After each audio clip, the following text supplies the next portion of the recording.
Coulombs law വരെ okay അല്ലേ? Doubt എന്തെങ്കിലും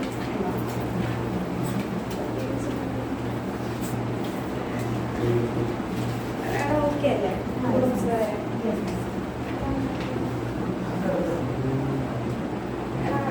കഴിഞ്ഞ ക്ലാസ്സിൽ എടുത്തത് കൂളോംസ് ലോ ശ്രദ്ധിക്കാം. എന്തെങ്കിലും ഡൗട്ട് ഉണ്ടെങ്കിൽ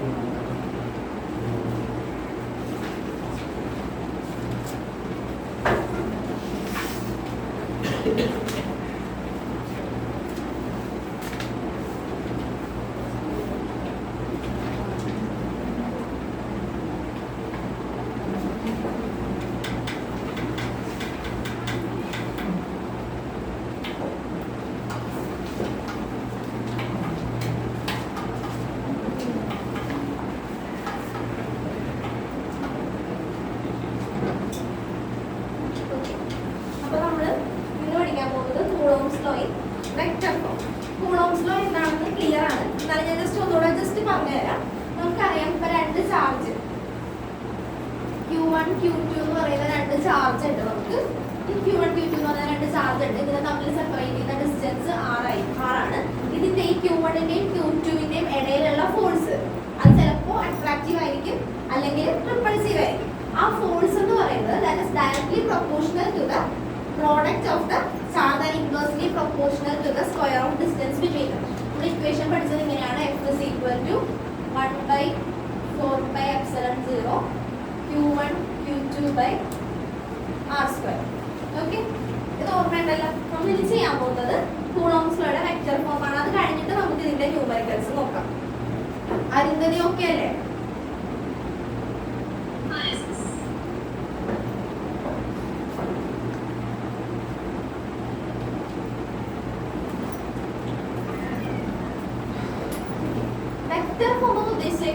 നമ്മളിപ്പോ ഇവിടെ ഈ ഫോഴ്സ് ഇതിന്റെ മാഗ്നിറ്റ്യൂഡ് മാത്രമാണ് നമ്മൾ കൺസിഡർ ചെയ്തത്.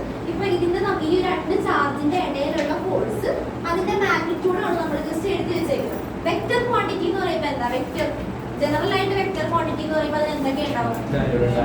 മാഗ്നിറ്റ്യൂഡും ഉണ്ടാവും, ഒരു ഡയറക്ഷനും ഉണ്ടാവും. ഇപ്പൊ നമ്മളൊരു മാഗ്നിറ്റ്യൂഡ് മാത്രമേ എഴുതിയിട്ടുള്ളൂ. നമ്മൾ ഈ ഡയറക്ഷൻ വെച്ചിട്ടാണ് കൂളോംസ് ലോയിൽ വെക്റ്റർ ഫോം പറയാൻ പോകുന്നത്. ഓക്കെ,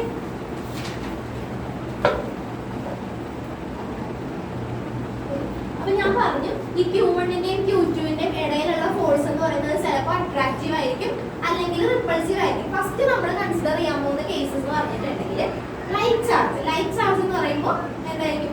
ഇപ്പൊ ഇത് പോസിറ്റീവ് ആണെങ്കിൽ ഇവിടെ ഉള്ളത് ഫോഴ്സ് എങ്ങനത്തെ ആയിരിക്കും? റിപ്പൾസീവ് ഫോഴ്സ് ആയിരിക്കും. അപ്പൊ നമ്മൾ ഫസ്റ്റ് കൺസിഡർ ചെയ്യാൻ പോകുന്ന കേസ് എന്ന് പറഞ്ഞിട്ടുണ്ടെങ്കിൽ ലൈറ്റ് ചാർജിന്റെ കേസാണ്. ജസ്റ്റ് നോട്ട് ലെക്ചർ നോട്ട് ആയിട്ട് എഴുതി പോയി. ലൈറ്റ് ചാർജിന്റെ കേസ് ആണ് നമ്മൾ കൺസിഡർ ചെയ്യുക. ലൈറ്റ് ചാർജ് എന്ന് പറയുമ്പോൾ സെയിം ചാർജ് ആണ്. പോസിറ്റീവ് ഓർ നെഗറ്റീവ് ആണെങ്കിൽ ഫോഴ്സ് എന്തായിരിക്കും? അവിടെ റിപ്പൾസ് ചെയ്ത് നിൽക്കും. ഓക്കെ, അപ്പൊ നമ്മൾ ഫസ്റ്റ് കൺസിഡർ ചെയ്യുന്നത് ലൈറ്റ് ചാർജിന്റെ കേസാണ്. അപ്പോൾ റിപ്പൾസീവ് ആയിരിക്കും. അപ്പൊ ഇങ്ങോട്ടായിരിക്കും റിപ്പൾസ് ചെയ്ത് പോകും. രണ്ടും സെപ്പറേറ്റ് ഓപ്പോസിറ്റ് ഡയറക്ഷൻസിൽ പോകും. ഓക്കെ, അപ്പൊ ഇവിടെ ഫോഴ്സ് എഫക്ട് ചെയ്യുന്നത് നമുക്ക് ഇങ്ങനെ കൊടുക്കാം. F12 എന്ന് പറഞ്ഞിട്ടുണ്ടെങ്കിൽ എന്തായിരിക്കും? Force act on Q1 due to the effect of Q2. അത് എഴുതി വെച്ചോട്ടാ. F12 എന്ന് പറഞ്ഞിട്ടുണ്ടെങ്കിൽ എന്താണ്? Force act on Q1 due to the effect of Q2. ഈ Q2 എന്ന് പറയുന്ന ഈ ചാർജിന്റെ എഫക്റ്റ് കൊണ്ട് Q1 ൽ ഉണ്ടാവുന്ന ഫോഴ്സ് ആണ് F12. മനസ്സിലായോ? Force act on Q1 due to the effect of Q2. ഈ Q2 ന്റെ എഫക്റ്റ് കൊണ്ട് ഇവിടെ ഉണ്ടാവുന്ന ഫോഴ്സിനെയാണ് നമ്മൾ എങ്ങനെ ഡിനോട്ട് ചെയ്യുന്നത്? F12. മനസ്സിലായോ? അത് എഴുതി വെച്ചോട്ടാ. Force act on Q1 due to the effect of Q2. അതേപോലെ ഇവിടെ എന്തായിരിക്കും ഉണ്ടാവുന്ന? F21. Force act on Q2 due to the effect of Q1. Force act on Q2 ൽ എഫക്ട് ചെയ്യുന്ന force due to the effect of Q1. Q1 ന്റെ effect കൊണ്ട് ഉണ്ടാവുന്ന force ആണ് ഇവിടെ ഉള്ളത്. ഇത് Q2 ന്റെ എഫക്റ്റ് കൊണ്ട് ഉണ്ടാവുന്ന ഫോഴ്സ്. അടുത്തത് ക്ലിയർ ആണോ?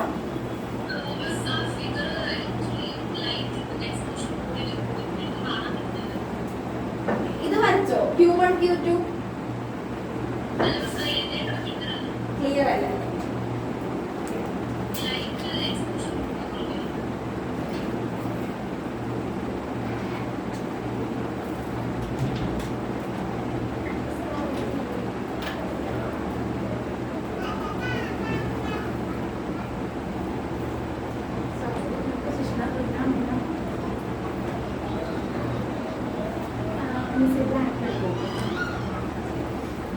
ഞാൻ എൻ്റെ ഫോണിൽ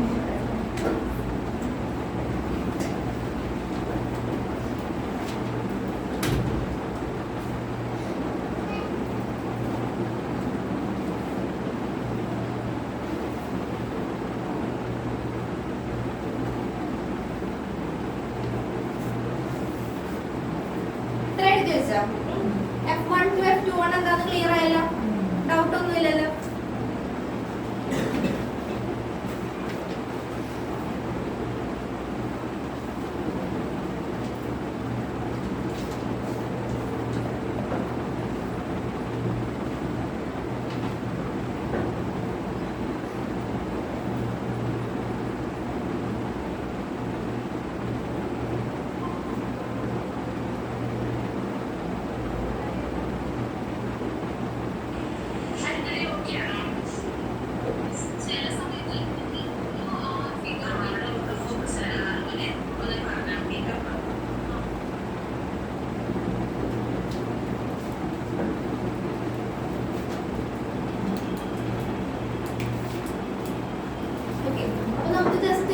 വെക്റ്റർ ഫോമിൽ നമ്മൾ കൂളോംസിലെ ഫോഴ്സ് നമ്മൾ സാധാരണ ജനറലി നമ്മൾ ഡിനോട്ട് ചെയ്യുമ്പോൾ നമുക്ക് F is equal to 1/4/epsilon 0 Q1 Q2 by R square into R cap. Just generally നമ്മൾ ഇങ്ങനെയാണ് ഡിനോട്ട് ചെയ്യുന്നത്. ഇനി നമുക്ക് ഓരോ ഫോഴ്സും കണ്ടുപിടിക്കാം. F12 എന്ന് പറയുന്നത് എന്താ? Force act on Q1 due to the effect of Q2. F21 എന്ന് പറയുന്നത് എന്താ? due to the effect of Q1. ഇനി നമുക്ക് സെപ്പറേറ്റ് ആയിട്ട് ഓരോ ഫോഴ്സും നമ്മൾ കണ്ടുപിടിക്കാൻ പോകും. ഓക്കെ, F12 എന്ന് പറയുമ്പോൾ എങ്ങനെ വരും? ഇക്വേഷൻ എന്താ? 1/4/epsilon 0 Q1 Q2 by same തന്നെ R സ്ക്വയറിന്റെ സ്ഥാനത്ത് എന്ത് വരും? R12 എന്ന് വരും. R12 ഓക്കെ, അതാണ് F12. ക്ലിയർ ആയോ? നമുക്ക് അതുപോലെ തന്നെ ആരുടെ എഴുതാം? F21 എഴുതാം. ഒന്നുമില്ല, സിമ്പിൾ ആണ്. നമ്മൾ സാധാരണ നമുക്ക് ജനറൽ ഇക്വേഷൻ നമ്മൾ കൂളോംസിലോ പഠിച്ചിട്ടുണ്ട്. അതിൽ നമ്മൾ ജസ്റ്റ് ഡയറക്ഷൻ വെച്ച് പറയുന്നത് മാത്രമേ ഉള്ളൂ. നേരത്തെ നമ്മൾ മാഗ്നിറ്റ്യൂഡിൽ പഠിച്ചു. ഇത് വെക്റ്റർ ഫോം ആയതുകൊണ്ട് ഡയറക്ഷൻ വെച്ച് റെപ്രസെന്റ് ചെയ്യുന്നു, അത്രേ ഉള്ളൂ. ഓക്കെ, ഇനി നമുക്ക് അതുപോലെ തന്നെ എന്താ എഴുതാം? F21 equal to 1/4/epsilon 0 Q1 Q2 by R21. Okay.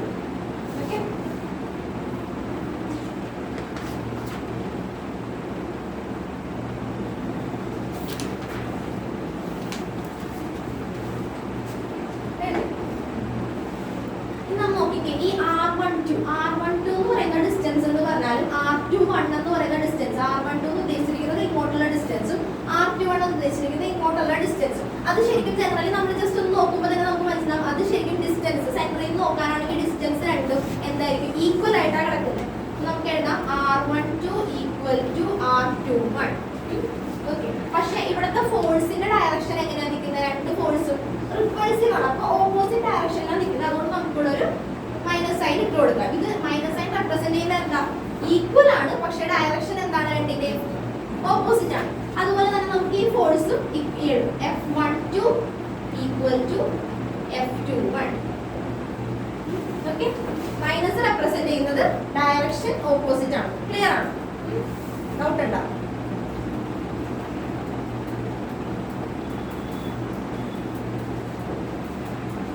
അനുമതി കാണുന്നുണ്ടോ?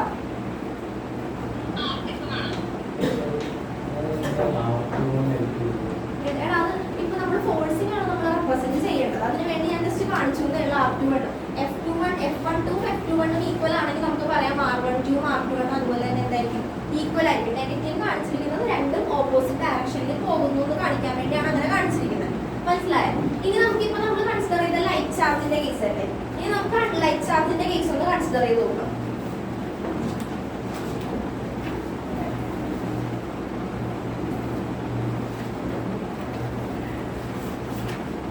ചാർജിന്റെ കേസ് വരുമ്പോൾ എങ്ങനെ വരും? ഇതുപോലെ തന്നെ Q1 Q2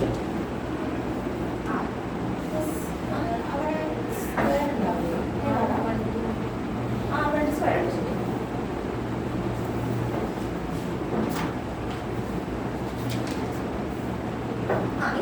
ചാർജിന്റെ കേസ് നോക്കാം. അൺലൈക്ക് ചാർജ് എന്ന് പറയുമ്പോൾ Q1 പോസിറ്റീവ് ആയിരിക്കും, Q2 നെഗറ്റീവ് ആയിരിക്കും. അപ്പൊ ഫോഴ്സ് എങ്ങോട്ട് വരും? ഇവിടെ റിപ്പൾഷൻ ആണെങ്കിൽ അൺലൈക്ക് ചാർജിന്റെ കേസിൽ എന്താ വരുന്നത്?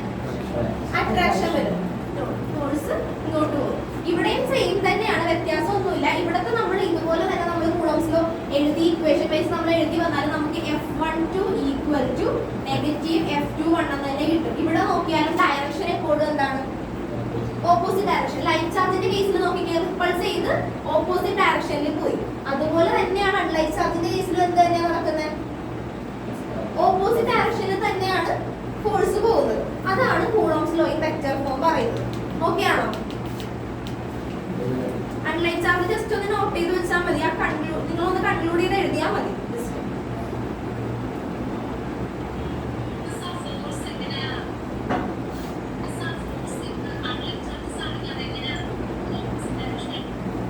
അൺലൈക്ക് ചാർജസ് ആകുമ്പോഴത്തേക്കും ഫോഴ്സിന്റെ ഡയറക്ഷൻ നോക്കും. ഡയറക്ഷൻ കണ്ടോ? ഓപ്പോസിറ്റ് ഡയറക്ഷനിലേക്കല്ലേ പോകുന്നത്.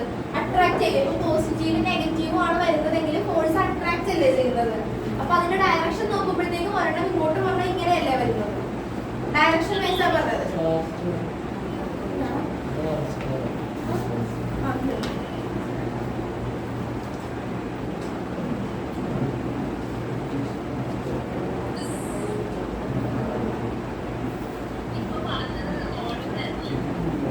അത് നമ്മളിപ്പോ ഡയറക്ഷൻ വൈസ് ആണ് പറഞ്ഞത്. Q1 പോസിറ്റീവും Q2 നെഗറ്റീവും ആണെങ്കിൽ അട്രാക്ഷൻ ആയിരിക്കും നടക്കുന്നത് അല്ലെ. അപ്പൊ ചാർജ് അട്രാക്ട് ചെയ്യുമ്പോൾ ഡയറക്ഷൻ ആണ് രണ്ടും സെയിം, ഓപ്പോസിറ്റ് ഡയറക്ഷനിലാണ് അവിടെ വരുന്നത്. ജസ്റ്റ് ഒന്ന് ഫിഗർ ഒന്ന് വരച്ചു നോക്ക്. Q1 Q2 ലൈറ്റ് ചാർജസിന്റെ കേസും വരച്ചു നോക്ക്, അൺലൈറ്റ് ചാർജസിന്റെ കേസും വരച്ചു നോക്ക്.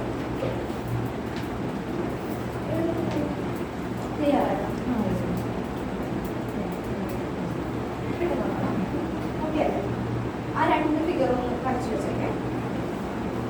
വേറെ ഒന്നും പറയുന്നില്ല. രണ്ട് കേസിൽ നമ്മൾ നോക്കുമ്പോൾ എന്താ വരുന്നത്? ചാർജ് രണ്ടും ഇതിന്റെ ആയാലും നോക്കുമ്പോൾ റിപ്പൾസ് ചെയ്ത് പോകണം. അപ്പൊ റിപ്പൾസ് ചെയ്യുമ്പോഴത്തേക്കും ഇങ്ങോട്ട് പോകും. അപ്പൊ നോക്കുമ്പോൾ എന്ത് തന്നെയാ? ഫോഴ്സിന്റെ ഡയറക്ഷൻ എന്താണ്? Opposite direction. നമ്മൾ അൺലൈക്ക് ചാർജസിന്റെ കേസ് എടുത്തിട്ടുണ്ടെങ്കിൽ അട്രാക്ട് ചെയ്യും. അട്രാക്ട് ചെയ്യുമ്പോൾ ഫോഴ്സിന്റെ ഡയറക്ഷൻ ഒരെണ്ണം ഇങ്ങോട്ട് കണ്ടേക്കും, ഓപ്പോസിറ്റ് ഡയറക്ഷനിൽ ഫ്ലോ ചെയ്യുന്നു എന്നാണ് ഉദ്ദേശിച്ചത്. F21 ഫോഴ്സിന്റെ മാഗ്നിറ്റ്യൂഡ് എല്ലാം സെയിം തന്നെയാണ്. ഫോഴ്സിന്റെ മാഗ്നിറ്റ്യൂഡ് എല്ലാം സെയിം ആണ്. പക്ഷെ എന്ത് മാത്രമേ ഡിഫറൻസ് ഉള്ളൂടെ? രണ്ടിന്റെ ഡയറക്ഷൻ മാത്രമേ വ്യത്യാസമുള്ളൂ. അതാ പറഞ്ഞ കൂളംസിലൂടെ വെക്റ്റർ ഫോമാ നമ്മൾ പറയുന്നത്. ഡയറക്ഷൻ കാണിക്കാൻ വേണ്ടിയാ പറയുന്നത്. എല്ലാം സെയിം തന്നെ, ഫോഴ്സ് ഈക്വൽ ആണ്. പക്ഷെ എന്തിന് മാത്രമേ വ്യത്യാസം വരുന്നുള്ളൂ? അതിന്റെ ഡയറക്ഷൻ മാത്രമേ വ്യത്യാസം വരുന്നുള്ളൂ. ഇനി ഇപ്പൊ നമ്മൾ ഈ ലാസ്റ്റ് എഴുതിയ result F12 equal to negative F21 ഇത് നമുക്കൊരു ലോ ആയിട്ട് കമ്പൈൻ ചെയ്ത് പറയാം. ഓക്കെ, അതിപ്പോ നമ്മുടെ ന്യൂട്ടൺസ് തേർഡ് ലോ എന്താ പറയുന്നത്? Reaction equal and opposite reaction. ഇവിടെ അത് തന്നെയാണ് പറയുന്നത്. ഈക്വൽ ആണ്, പക്ഷെ ഡയറക്ഷൻ എന്താണെന്നാ പറയുന്നത്? ഓപ്പോസിറ്റ്. അപ്പൊ ഈ Coulomb's law in vector form നമുക്ക് റിലേറ്റ് ചെയ്യാൻ പറ്റുന്ന ഒരു ലോ ആണ് ന്യൂട്ടൺസ് തേർഡ് ലോ. അത് ജസ്റ്റ് എഴുതി വെച്ചോ. ന്യൂട്ടൺസ് ലോ ആണ് ഇതിന് വാലിഡ് ആയിട്ട് വരുന്നത്. Every action there is an equal and opposite reaction എന്നാ പറയുന്നത്. അപ്പൊ ഇവിടുത്തെ ഡയറക്ഷൻ എന്താണെന്നാ പറയുന്നത്? ഓപ്പോസിറ്റ് ആണ്. ഓക്കെ,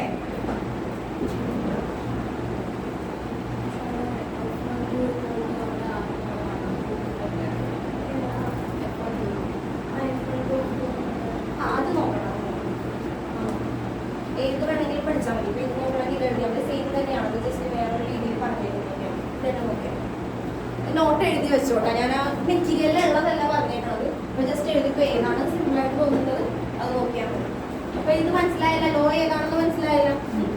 ഈക്വൽ ആണ്, മാഗ്നിറ്റ്യൂഡ് ഈക്വൽ ആണ്, പക്ഷെ ഡയറക്ഷൻ എന്താണ്? ഓപ്പോസിറ്റ് ആണ്. അൺലൈക്ക് ചാർജ് നോക്കിയാലും ലൈറ്റ് ചാർജ് നോക്കിയാലും നമുക്ക് കിട്ടുന്ന റിസൾട്ട് എന്ത് തന്നെ ആയിരിക്കും? സെയിം തന്നെ ആയിരിക്കും. ഓക്കെ,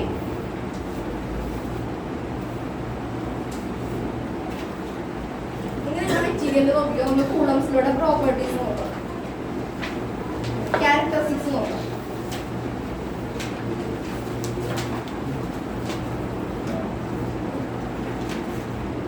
ഈ ലാസ്റ്റ് റിസൾട്ട് ഒന്ന് ബോക്സ് ചെയ്തിട്ടുണ്ട്, ഇതാണ് ഇമ്പോർട്ടന്റ്. ഇനി നമുക്ക് ക്യാരക്ടറിസ്റ്റിക്സ് നോക്കാം. Characteristics of Coulomb's law. Applicable or valid only for the point charges which are at rest. റെസ്റ്റിലിരിക്കുന്ന ചാർജിന് മാത്രമേ നമുക്ക് എന്താ അപ്ലൈ ചെയ്യാൻ പറ്റുള്ളൂ? കൂളംസ് ലോ ആപ്ലിക്കബിൾ ആകുള്ളൂ. ഓക്കെ, പിന്നെ ഇൻവേഴ്സ് സ്ക്വയർ ലോ ഒബേ ചെയ്യുന്നുണ്ട്. ഇൻവേഴ്സ് സ്ക്വയർ ലോ ഒബേ ചെയ്യുന്നത് പറയുന്നത് എന്താ? നമ്മൾ പറഞ്ഞു force is inversely proportional to the the square of distance between them. അതെന്താണ് ഇൻവേഴ്സ് സ്ക്വയർ ലോ ആണ് പറയുന്നത്. ഇൻവേഴ്സ് സ്ക്വയർ ലോ ഒബേ ചെയ്യുന്നുണ്ട്. അതാണ് സെക്കൻഡ് പോയിന്റ്. അടുത്തത് ഒരു ലോങ് റേഞ്ച് ഫോഴ്സ് ആണ്. പിന്നെ Coulomb's law is inactive when the separation between charges less than 1 Fermi, അതായത് 10 raised to, ഈ ചാർജസ് തമ്മിലുള്ള ഡിസ്റ്റൻസ് എന്ന് പറയുന്നത് ലെസ് ദാൻ 10 raised to -15 ആണെങ്കിൽ ഇനാക്റ്റീവ് ആയിരിക്കും. അതായത് ഈ ഒരു പർട്ടിക്കുലർ ഡിസ്റ്റൻസ് ഉണ്ട്, അതിനേക്കാളും കുറവാണ് വരുന്നതെങ്കിൽ കൂളംസ് ലോയുടെ എന്താവില്ല, എഫക്റ്റ് ആവില്ല. ആ ഒരു ഡിസ്റ്റൻസ് ഉണ്ട് ഇപ്പൊ പറഞ്ഞിരുന്നതാണ്. Coulomb's force is inactive when the separation between two charges is less than 1 Fermi. 1 ഫെർമിനേക്കാളും കുറവാണെങ്കിൽ എന്താ, ഇനാക്റ്റീവ് ആയിരിക്കും, എഫക്റ്റ് ആവില്ല, കൂളംസ് ലോയുടെ ആപ്ലിക്കബിൾ ആയിട്ട് വരില്ല. അടുത്തത് it is A central force. Central force എന്ന് പറഞ്ഞാൽ എന്താ ഉദ്ദേശിക്കുന്നത്? രണ്ട് ബോഡീസ്, ഇപ്പൊ ഇവിടെ ഒരു ബോഡി ഉണ്ട്, ഇവിടെ ഒരു ബോഡി ഉണ്ട്, ഇതിന്റെ രണ്ടിന്റെയും സെന്റർ ജോയിൻ ചെയ്ത് വരുന്നത്, ഈ ഒരു ബോഡി ഇതൊരു സെക്കൻഡ് ബോഡി, ഇതിന്റെ രണ്ടിന്റെയും സെന്റർ ജോയിൻ ചെയ്ത് വരുന്ന ഈ ഒരു ലൈനിലായിരിക്കും എഫക്റ്റ് ആവുന്നത് ആ ഫോഴ്സ്. അങ്ങനെയുള്ള ഫോഴ്സിന് നമ്മൾ പറയുന്ന പേരാണ് എന്ത്, സെൻട്രൽ ഫോഴ്സ്. അപ്പൊ കൂളംസ് ലോ എന്ന് പറയുന്നത് ഈ രണ്ട് ബോഡിയുടെയും സെന്ററുകൾ ജോയിൻ ചെയ്യുന്ന ഈ ഒരു ലൈനിന്റെ ഇടക്ക് വരുന്ന ഫോഴ്സ് അല്ലേ കൂളംസ് ഫോഴ്സ്. അപ്പോൾ ഈ കൂളംസ് ഫോഴ്സ് എഫക്റ്റ് ആവണമെങ്കിൽ ഇതൊരു സെൻട്രൽ ഫോഴ്സ് ആണ്. Okay, it is A central force. That is it act along the line joining centres of two bodies. രണ്ട് ബോഡീസിന്റെ ലൈൻ ചെയ്യുന്ന ആ ഒരു ഈ ഒരു ലെവലിലാണ് ഇത് എന്താകുന്നത്, എഫക്റ്റീവ് ആകുന്നത്.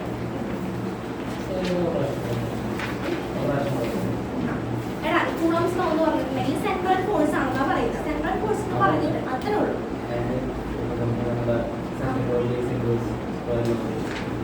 Second point inverse square law.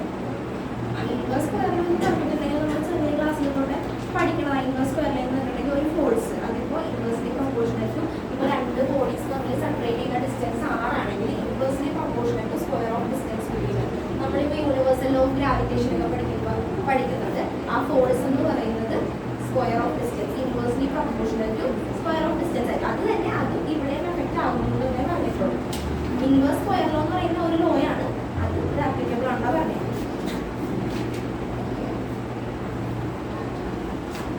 അടുത്ത point, coulomb's force is not affected by the presence of other charged bodies near it. അതായത് ഇപ്പോൾ വേറെ ഏതെങ്കിലും ചാർജ്ഡ് ബോഡീസ് ഇതിന്റെ ഇടയ്ക്ക് ഉണ്ടെങ്കിലും കൂളംസ് ലോയിൽ എഫക്റ്റ് ആവില്ല.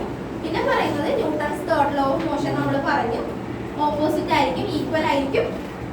ഫോഴ്സ് മാഗ്നിറ്റ്യൂഡ് ഈക്വൽ ആണെങ്കിലും ഡയറക്ഷൻ മാത്രമേ എന്തായിട്ട് വരുന്നുള്ളൂ, ഓപ്പോസിറ്റ് ആയിട്ട് വരുന്നത്. ആ പോയിന്റ് മനസ്സിലായാലും Newton's third law of motion എങ്ങനെയാണ് ഒബേ ചെയ്യുന്നതെന്ന് ക്ലിയർ അല്ലേ?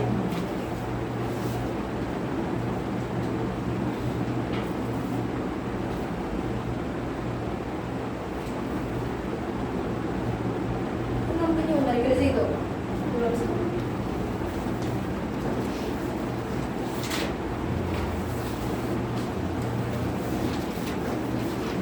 വെക്ടർ ഫോം ഓക്കെ അല്ലേ?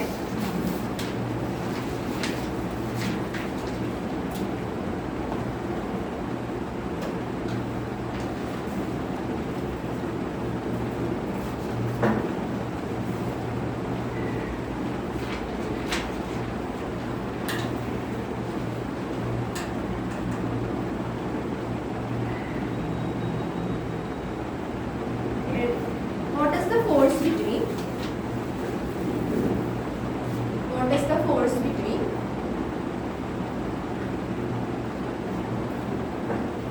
two small charged spheres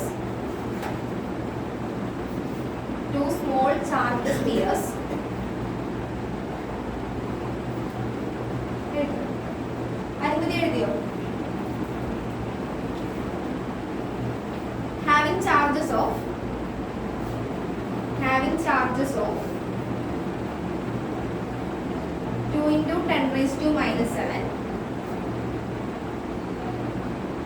and 3 into 10 raised to minus 7.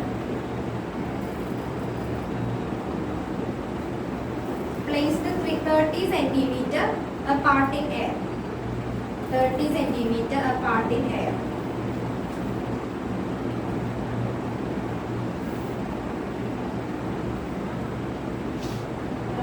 What is the force between two small charged spheres having charges of 2 into 10 raised to minus 7 and 3 into 10 raised to minus 7 placed 30 centimeter apart in air? Okay. Oh, yeah.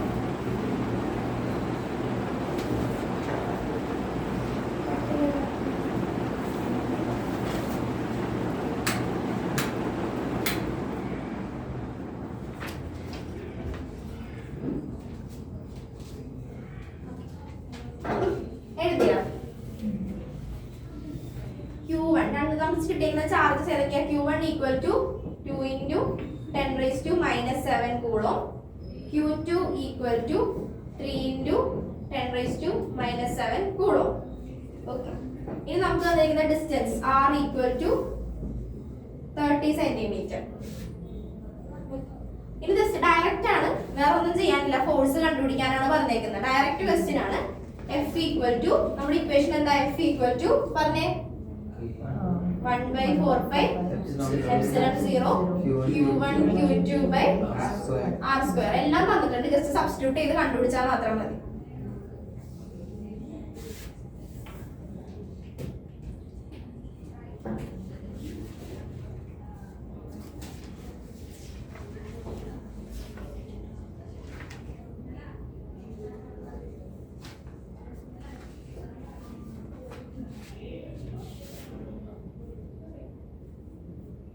ചെയ്യാൻ പറ്റുന്നുണ്ടോ?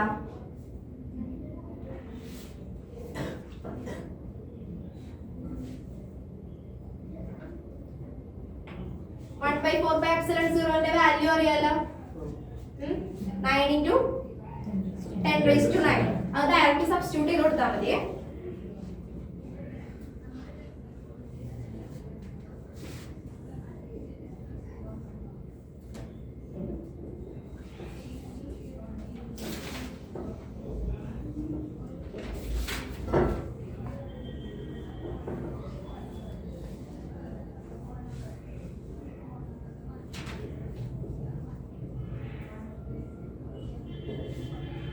സെന്റിമീറ്ററിനെ മീറ്ററിലേക്ക് convert ചെയ്യണേ.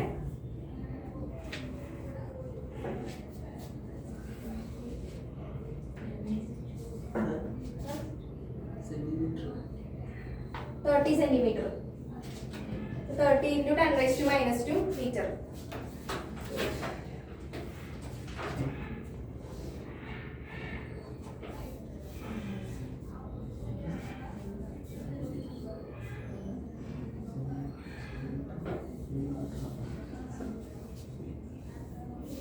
ചെയ്യാൻ പറ്റുന്നുണ്ടായിരുന്നു.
മനസ്സിലാവുന്നുണ്ടോ?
Question കൂടെ തരട്ടെ? അത് ഞാൻ പറഞ്ഞുതരാം, ബാക്കിയുള്ളത് ചെയ്യണം.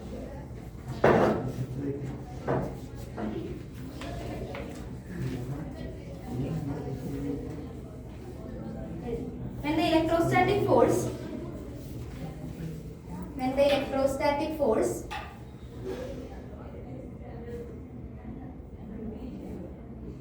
on a sphere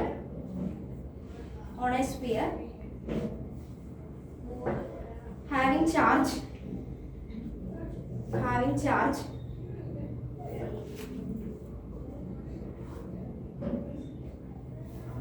0.4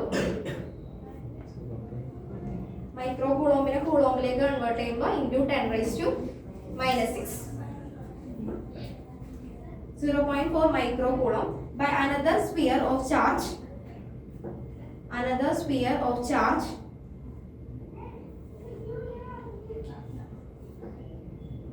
0.8 microcoulomb is 0.2 Newton.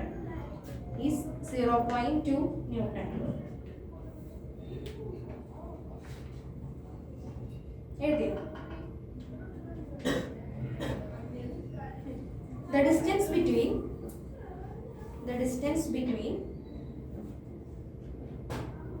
the two spheres can be calculated using Coulomb's law.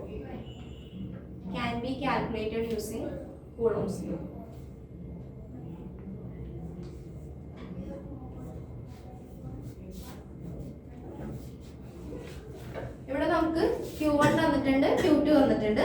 അത് മൈക്രോകൂളോമിനെ കൂളോമിലേക്ക് കൺവേർട്ട് ചെയ്യുക. പിന്നെ നമുക്ക് ഫോഴ്സ് തന്നിട്ടുണ്ട്. അപ്പൊ നമ്മൾ കണ്ടുപിടിക്കേണ്ട എന്താ? R² വാല്യൂ ആണ് കണ്ടുപിടിക്കേണ്ടത്.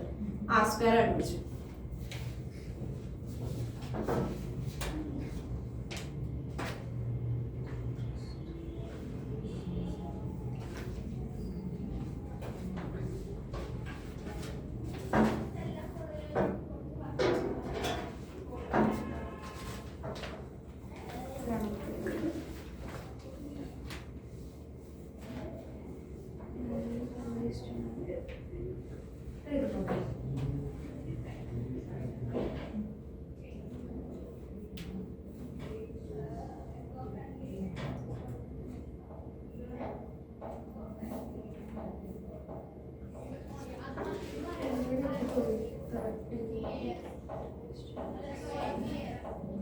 Square 9 into 18 into 3 54. അത് കിട്ടിയില്ലേ? 54 into പവറാണോ മിസ്റ്റേക്ക് വന്നത്? -9 plus -7.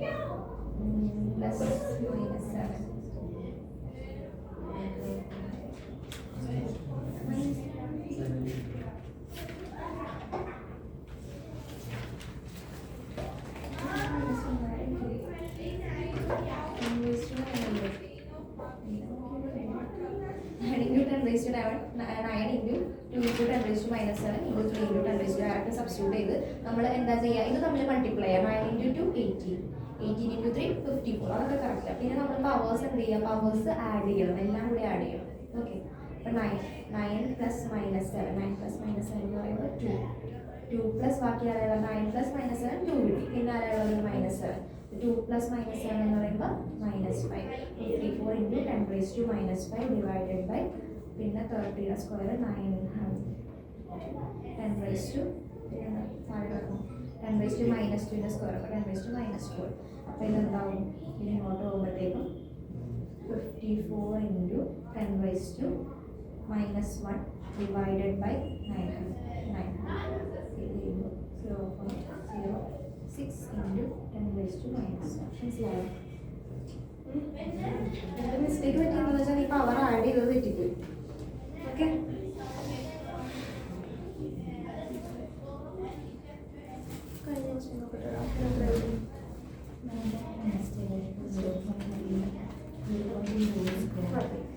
നമ്മുടെ ഇക്വേഷൻ എന്താണ്? F equals to 1/4πε0 Q1 Q2 by R². 1/4πε0 നമുക്ക് സബ്സ്റ്റിറ്റ്യൂഷൻ നമ്മൾ പഠിച്ചു കഴിഞ്ഞ ക്ലാസ്സിൽ 9 into 10⁻⁹ into Q1 എന്താണ് 2 into 10 raised to minus 1. 2 into 10 raised to minus 7 into 3 into 10 raised to minus 7 divided by R 30 centimeter. Centimetre നമ്മൾ convert ചെയ്യുമ്പോൾ 30 into 10 raised to minus 2 the whole square. Okay, നമുക്ക് 9 into 2 എത്രയാണ്? 9 into 8 okay 54 into ഇനി നമുക്ക് ഈ 10ന്റെ terms 10ന്റെ powers വരുന്ന ഈ terms consider ചെയ്യും. എന്നിട്ട് പവേഴ്സ് എല്ലാം കൂടി എന്ത് ചെയ്യുക? ആഡ് ചെയ്യാം. പവേഴ്സ് ആഡ് ചെയ്യുക. അപ്പം 9 plus minus 7 9 plus minus 7 2 plus minus 7 minus 5 54 into 10 raised to minus 5 divided by 30 square. 30 square 900 into 10 raised to minus 2 square എന്ന് പറയുമ്പോൾ 10 raised to minus 4. അപ്പോൾ ഇത് തമ്മിൽ കട്ടായി എങ്ങനെ വരും? 54 into 10 raised to minus 1 divided by 900. ഇത് നമ്മൾ കട്ട് ചെയ്ത് സോൾവ് ചെയ്യുമ്പോൾ 0.06 into 10 raised to minus 1 or 6 into 10 raised to minus 3 newton. കിട്ടിയോ? കിട്ടിയായിരുന്നോ ആൻസർ? അതിനാണ് എന്തായാലും കഴിഞ്ഞ നോക്കട്ടെ അത് കിട്ടിയായിരുന്നു.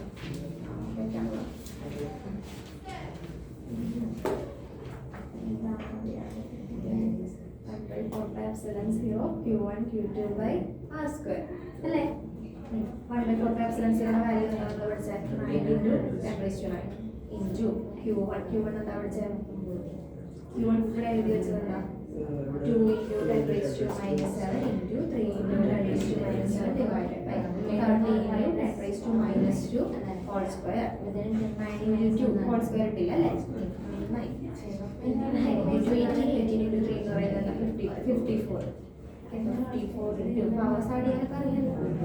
10 raised to minus 5 divided by 900 into 10 raised to minus 4. 0.06 into 10 raised to minus 1. Okay. കിട്ടിയോടാ? അടുത്ത ക്വസ്റ്റ്യൻ കിട്ടിയോ? അടുത്ത ക്വസ്റ്റ്യൻ നമ്പർ കിട്ടിയോ? എത്ര കിട്ടി? ആറിന്റെ value 12 into 10 raised to minus 2. കിട്ടിയോടാ? അടുത്ത ക്വസ്റ്റ്യൻ കിട്ടിയോ? ഞാൻ ചെയ്ത് കാണിച്ചു തരാം. എത്ര കിട്ടിയടാ? 12 into 10 raised to minus 2. 12 value നോക്കട്ടെ, ഞാൻ ചെയ്ത് കാണിച്ചു തരാം.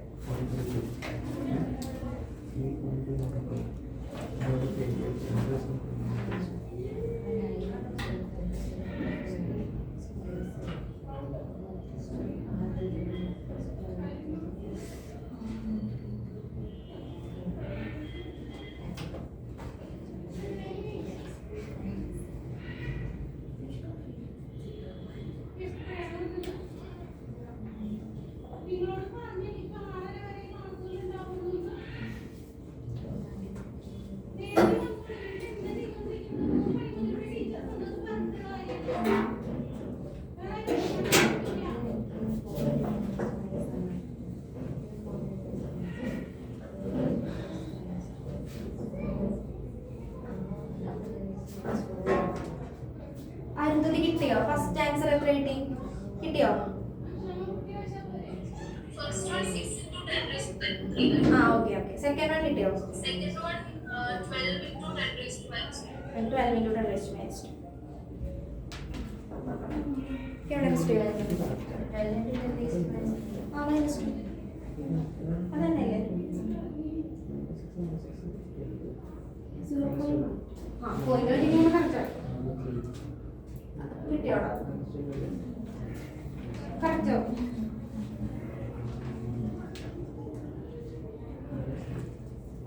കിട്ടിയോടാ? ആ കറക്റ്റ് ആണ്. ജസ്റ്റ് പോയിന്റിന്റെ മിസ്റ്റേക്ക് മാത്രമേ വന്നിട്ടുള്ളൂ. Okay 10 raised to minus 3 12 into 10 raised to minus 1 പോയിന്റിന്റെ മിസ്റ്റേക്കാ, കുഴപ്പമില്ല. കിട്ടിയോടാ? ഇവിടെ കറക്റ്റ് ആണല്ലോ.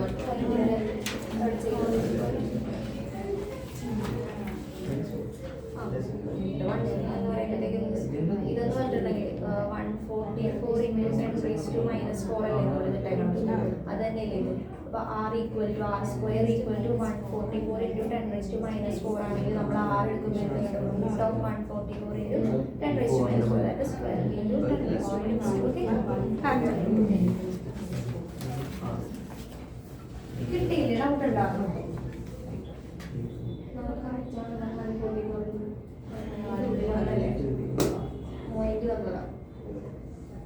ഓക്കെ, നമുക്ക് അടുത്ത ക്വസ്റ്റ്യനിലേക്ക് പോവാം. ചെയ്ത് കാണിക്കണോ? കിട്ടിയോ? കിട്ടി.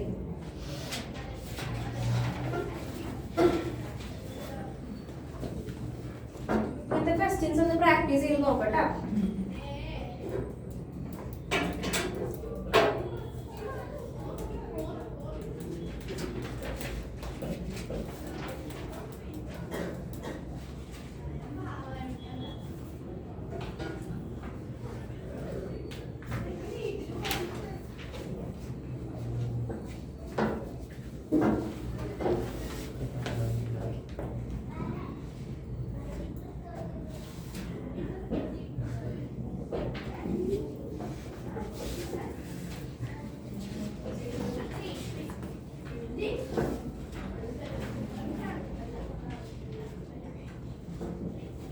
അടുത്ത നമ്മൾ നോക്കാൻ പോകുന്നത്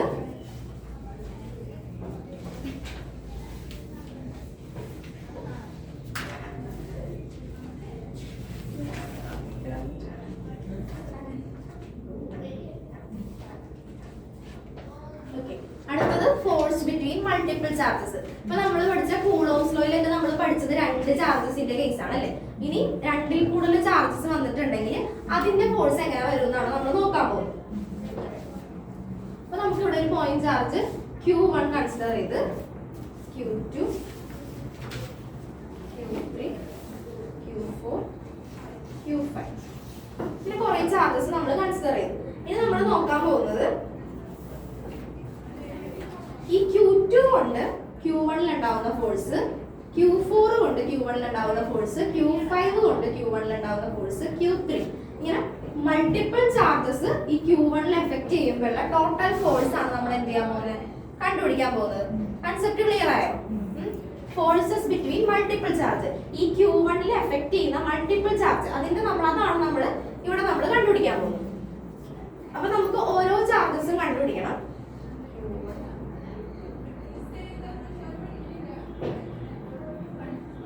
അപ്പൊ നമുക്ക് ഇനി നേരത്തെ ചെയ്ത പോലെ തന്നെ നമ്മൾ ഓരോന്നും കണ്ടുപിടിക്കണം. F12 കണ്ടുപിടിക്കണം, F13 കണ്ടുപിടിക്കണം, F14 കണ്ടുപിടിക്കണം, F15 കണ്ടുപിടിക്കണം. F12 എന്ന് പറഞ്ഞിട്ടുണ്ടെങ്കിൽ എന്താണ്? Force acting on Q1 due to the effect of Q2.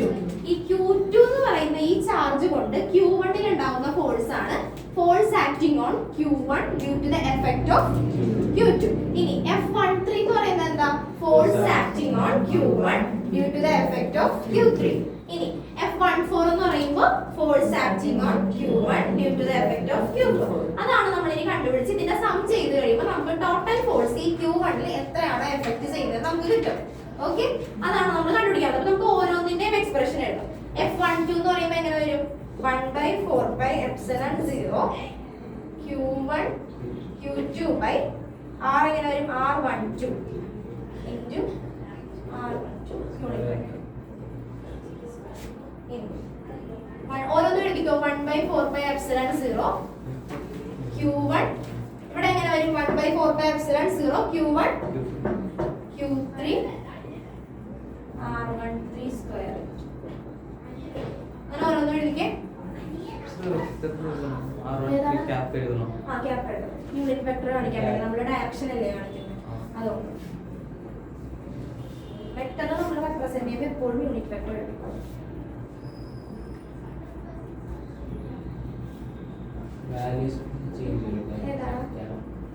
Camp അതുപോലെ തന്നെ ഇപ്പോൾ 1 2 1 3 അങ്ങനെ പിന്നെ കാൽക്കുലേറ്റ് ചെയ്യുമ്പോൾ 1/4πε0 Q1 Q4 by R14.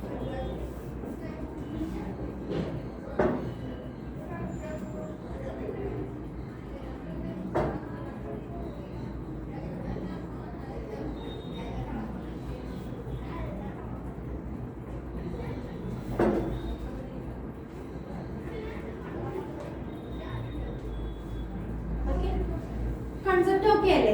Q1 effect ചെയ്യുന്ന ഫോഴ്സസ്, ഓരോ ഫോഴ്സും Q2ന്റെ എഫക്ട് കൊണ്ട് Q1 ഉണ്ടാവുന്ന ഫോഴ്സ്, Q4ന്റെ എഫക്ട് കൊണ്ട് Q1 ഉണ്ടാവുന്ന ഫോഴ്സ്, Q3യുടെ എഫക്റ്റിൽ Q1 ഉണ്ടാവുന്നത്, Q5ന്റെ എഫക്റ്റിൽ Q1 ഉണ്ടാവുന്നത്. അത് നമ്മൾ നേരത്തെ കൂളോംസ് ലോയിൽ നമ്മൾ പഠിച്ചെങ്ങനെ രണ്ട് ചാർജ്, ജസ്റ്റ് Q1 ഉം Q2 ഉം മാത്രമേ ഉള്ളൂ. ഇവിടെ പക്ഷെ മൾട്ടിപ്പിൾ ചാർജ് വന്നിട്ടുണ്ട്. അപ്പൊ ഈ 4 ചാർജസിന്റെ എഫക്ട് ഈ Q1 ഉണ്ടാവുന്നതാണ് നമ്മൾ കണ്ടുപിടിക്കാൻ പോകുന്ന expression.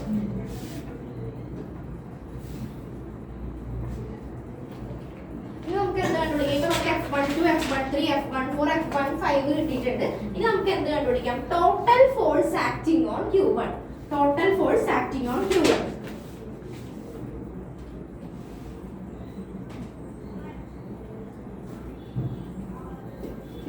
That is F total equal to F total എന്ന് പറയുന്നത് എങ്ങനെ വരും? F total equal to ഓരോ ഇൻഡിവിജ്വൽ ചാർജസിന്റെ ഫോഴ്സിന്റെയും സം ആണ് നമ്മൾ F total എന്ന് പറയുന്നത് റെപ്രസെന്റ് ചെയ്യുന്നത്. F total equal to F12 plus F13 plus F14 plus F15. Okay, ഇനി നമുക്ക് ഓരോന്നും എടുത്ത് എഴുതാം. 1/4 pi epsilon 0 Q1 Q2 by R12 square R12 plus 1/4 pi epsilon 0 Q1 Q3 by R13 square. അങ്ങനെ എഴുതി പോയിക്കോളൂ. 1/4 pi epsilon 0 U3.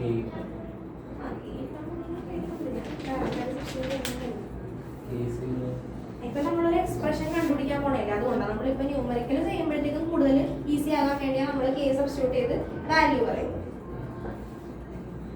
ഇങ്ങനെ continuous നിങ്ങളൊന്ന് കംപ്ലീറ്റ് ആക്കി എഴുതിക്കോളൂ. അച്ചു എവിടെ വരെ പോകുന്ന എഴുതണേ.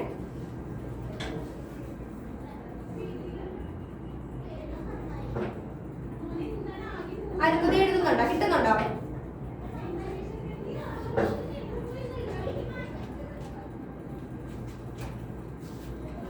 എഴുതിയില്ല ഇത്ര.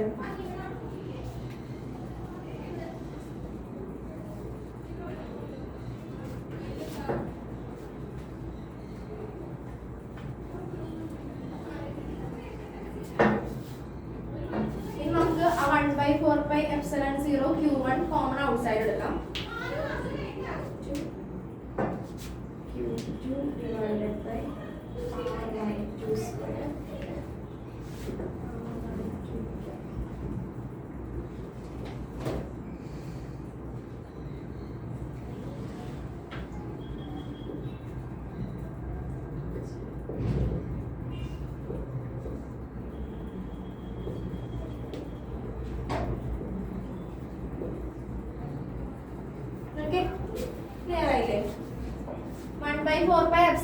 Q1 ഇല്ലേ, അത് എല്ലാത്തിലും കോമൺ ആയതുകൊണ്ട് നമ്മൾ അതിനെ ഔട്ട്സൈഡ് എടുത്ത് ബാക്കി Q2 by R12 square R12 cap plus അത് അങ്ങനെ എഴുതി.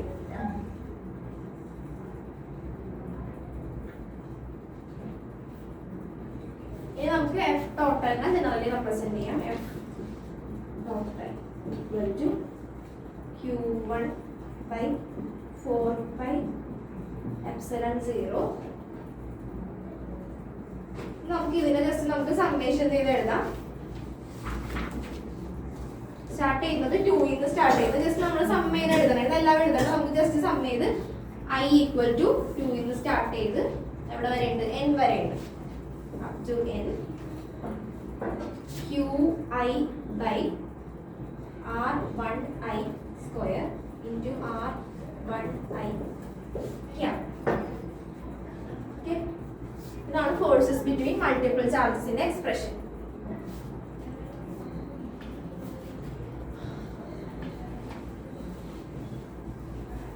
ഓക്കെ, കിട്ടുന്നുണ്ടോ? ഡൗട്ട് ഉണ്ടോ എന്തെങ്കിലും? കൺസെപ്റ്റ് ഓക്കെ ആണോ? അതിന് കിട്ടുന്നുണ്ടോ?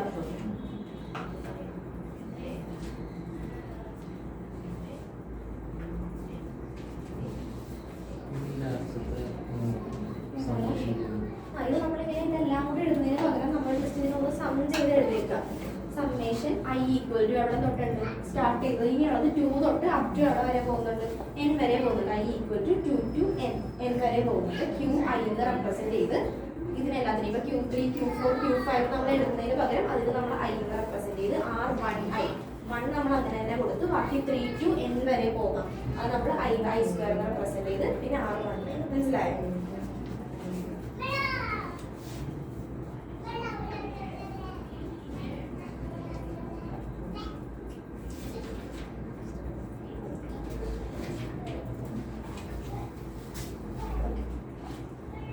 അപ്പൊ ആ Q1 എഫക്ട് ചെയ്യുന്ന ആ ഫോഴ്സ് എന്ന് പറയുന്നത് എന്താണ്? ഓരോ ഇൻഡിവിജ്വൽ ഫോഴ്സിന്റെയും സം ആണ് അല്ലെ? അത് നമുക്കൊരു പ്രിൻസിപ്പിൾ ആയിട്ട് റിലേറ്റ് ചെയ്യാം. സൂപ്പർ പൊസിഷൻ പ്രിൻസിപ്പിൾ പഠിച്ചിട്ടുണ്ടോ +1? സൂപ്പർ പൊസിഷൻ പ്രിൻസിപ്പിൾ ആയിട്ട് നമുക്ക് റിലേറ്റ് ചെയ്യാം. സൂപ്പർ പൊസിഷൻ പ്രിൻസിപ്പിൾ എന്താ പറയുന്നത്?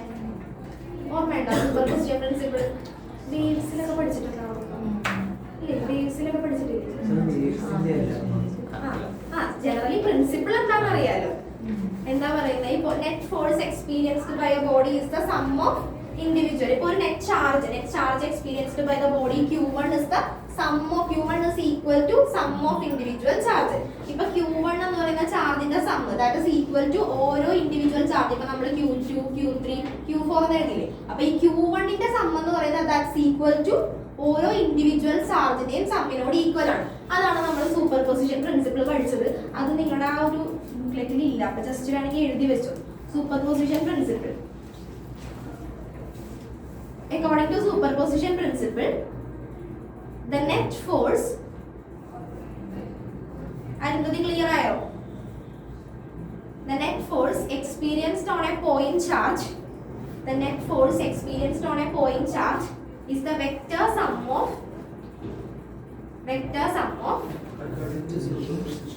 എന്താണ്?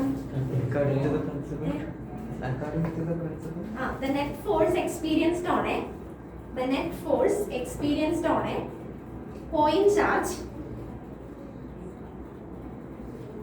is the vector sum of forces due to individual charge. Just ഒന്ന് റിലേറ്റ് ചെയ്ത് നോക്കിയാൽ മതി. ആ ചാർജ് Q1 ഞാൻ ഒന്നുകൂടെ പറഞ്ഞുതരാം.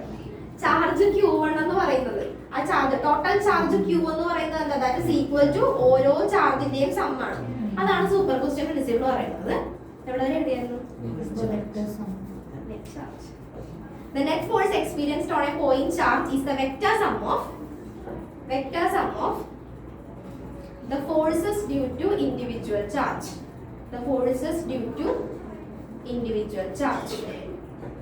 അതാണ് സൂപ്പർ പൊസിഷൻ പ്രിൻസിപ്പിൾ പറയുന്നത്. ഇനി നമുക്ക് ഇതിനെ ബേസ് ചെയ്ത് നമുക്കൊന്ന് എഴുതാം. If there are number of charges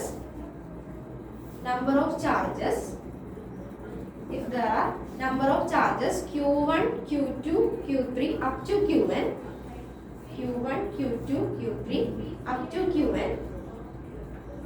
around a charge Q,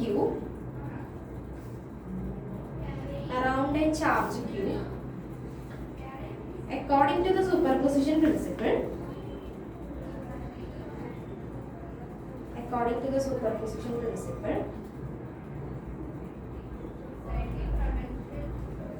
total force acting on Q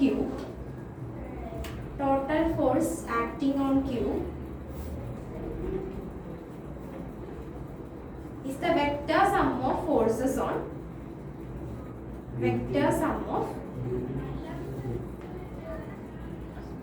total force acting on Q is the vector sum of forces on Q due to individual charges. ഞാൻ പറഞ്ഞ concept ഒന്ന് ഓർത്താൽ മതി. Sentence ആയിട്ട് തന്നിരിക്കുന്നേ ഉള്ളൂ. Some എന്ന് പറഞ്ഞിട്ടുണ്ടെങ്കിൽ total charge affecting on Q എന്ന് പറഞ്ഞിട്ടുണ്ടെങ്കിൽ എന്താണ്? ഇതിന്റെ എല്ലാത്തിന്റെയും കൂടെ സമ്മാണ്. Q1 Q2 Q3 സമ്മാണ് ഈ Qന്റെ ചാർജ് എന്ന് പറയുന്നത്. മനസ്സിലായോ? ഓക്കെ, ഇത്രയും ക്ലിയർ ആയോ? ഒന്ന് ജസ്റ്റ് ഒന്ന് വായിച്ചു നോക്കിയേ. Vector some of individual charges, ഓരോ ഇൻഡിവിജ്വൽ ചാർജിന്റെയും സമ്മാണ്, അതിനോട് ഈക്വൽ ആണ്.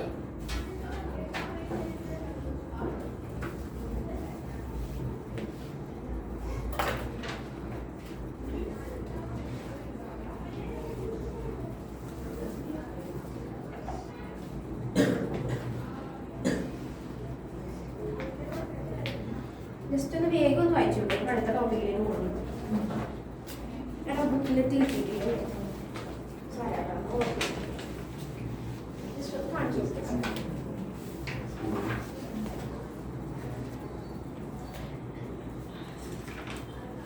എന്താ വായിച്ചത്?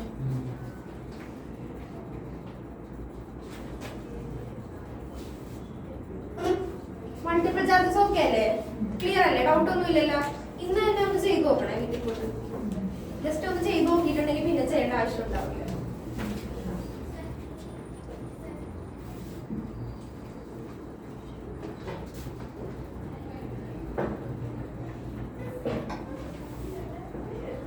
അപ്പൊ കണ്ടിട്ട് അങ്ങനെ തോന്നുന്നു ഫിസിക്സ് സിമ്പിൾ ആയിട്ട് തോന്നുന്ന പ്രശ്നം ചാപ്റ്റർ കഴിയുമ്പോ ഇപ്പൊ നമുക്ക് സ്റ്റാർട്ടിംഗ് ഒക്കെ വലിയ പ്രശ്നം ഉണ്ടാവില്ല. അന്നുള്ളത് അന്നു തന്നെ ചെയ്ത് പോയിട്ടുണ്ടെങ്കിൽ ജസ്റ്റ് ഒരു അരമണിക്കൂർ പോലും വേണ്ട ഒന്ന് നോക്കാനാണെങ്കിൽ. അപ്പൊ കഴിഞ്ഞ ക്ലാസ് നിങ്ങൾ നോക്കിയായിരുന്നു? എന്തായാലും ജസ്റ്റ് കുറച്ച് നേരത്തെ കാര്യമുള്ളൂ. ജസ്റ്റ് ഒന്ന് നോക്കി വിടുമെങ്കിൽ അന്ന് തന്നെ എഴുതി നോക്കണേ, ജസ്റ്റ് വായിച്ചു വിടരുത്. നമ്മളിപ്പോ ജസ്റ്റ് വായിക്കുമ്പോൾ നമുക്ക് എല്ലാം ക്ലിയർ ആണെന്ന് തോന്നും, പക്ഷെ നമ്മൾ ചെയ്ത് കഴിയുമ്പോൾ എവിടെയെങ്കിലും മിസ്റ്റേക്ക് വരും. ജസ്റ്റ് 10⁻⁹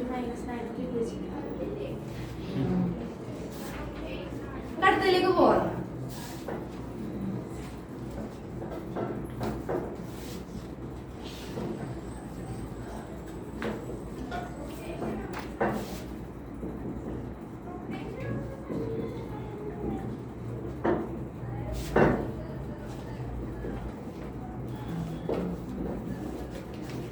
അടുത്തത് ഇലക്ട്രിക് ഫീൽഡ്.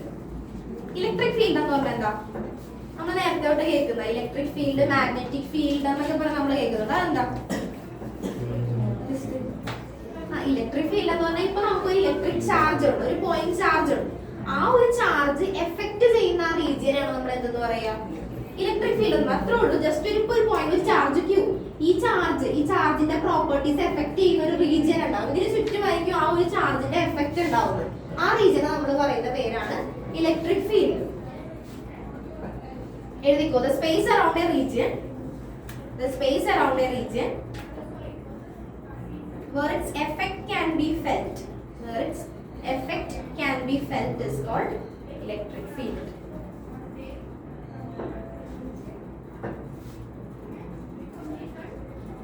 ഇതൊക്കെ ജസ്റ്റ് ഓരോ ചെറിയ ചെറിയ കൺസെപ്റ്റ് ആണ്. ജസ്റ്റ് ഒന്ന് മൈൻഡിൽ ഓർത്ത് വെക്കുക എന്താണ് ഇലക്ട്രിക് ഫീൽഡ്.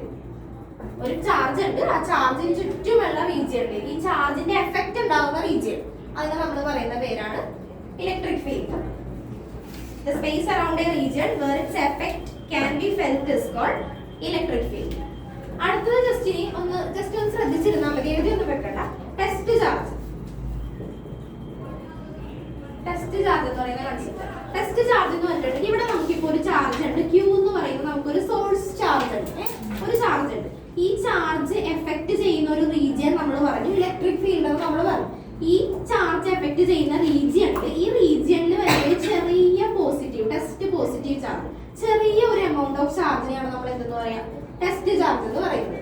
ഈ ഒരു സോഴ്സ് ചാർജ് ക്യൂ ഉണ്ട്, ഈ ക്യൂ എഫക്ട് ചെയ്യുന്ന റീജിയൻ, അതായത് ഈ ക്യൂവിന്റെ എഫക്ട് വരുന്ന റീജിയനിൽ വരുന്ന ഒരു ചെറിയ ചാർജ്, അതിനെയാണ് നമ്മൾ എന്തെന്ന് പറയാ? ടെസ്റ്റ് ചാർജ് എന്ന് പറയുന്നത്. ഓക്കെ, ഒരു യൂണിറ്റ് പോസിറ്റീവ്. ഇതിന്റെ മാഗ്നിറ്റ്യൂഡ് എന്ന് പറഞ്ഞിട്ടുണ്ടെങ്കിൽ ഇതിനെ വെച്ച് കമ്പയർ ചെയ്യാനാണെങ്കിൽ ഭയങ്കര ചെറുതായിരിക്കും മാഗ്നിറ്റ്യൂഡ്. ഒരു യൂണിറ്റ് പോസിറ്റീവ് ആയിട്ടുള്ള ചെറിയ ചാർജിനെയാണ് നമ്മൾ എന്തെന്ന് പറയാ? ടെസ്റ്റ് ചാർജ് എന്ന് പറയുന്നത്. അരുന്ധതി ക്ലിയർ ആയോ?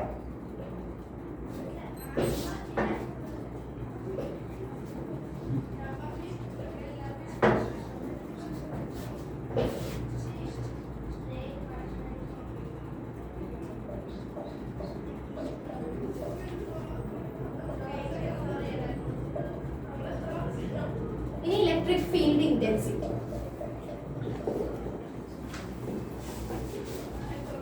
ഇലക്ട്രിക് ഫീൽഡ്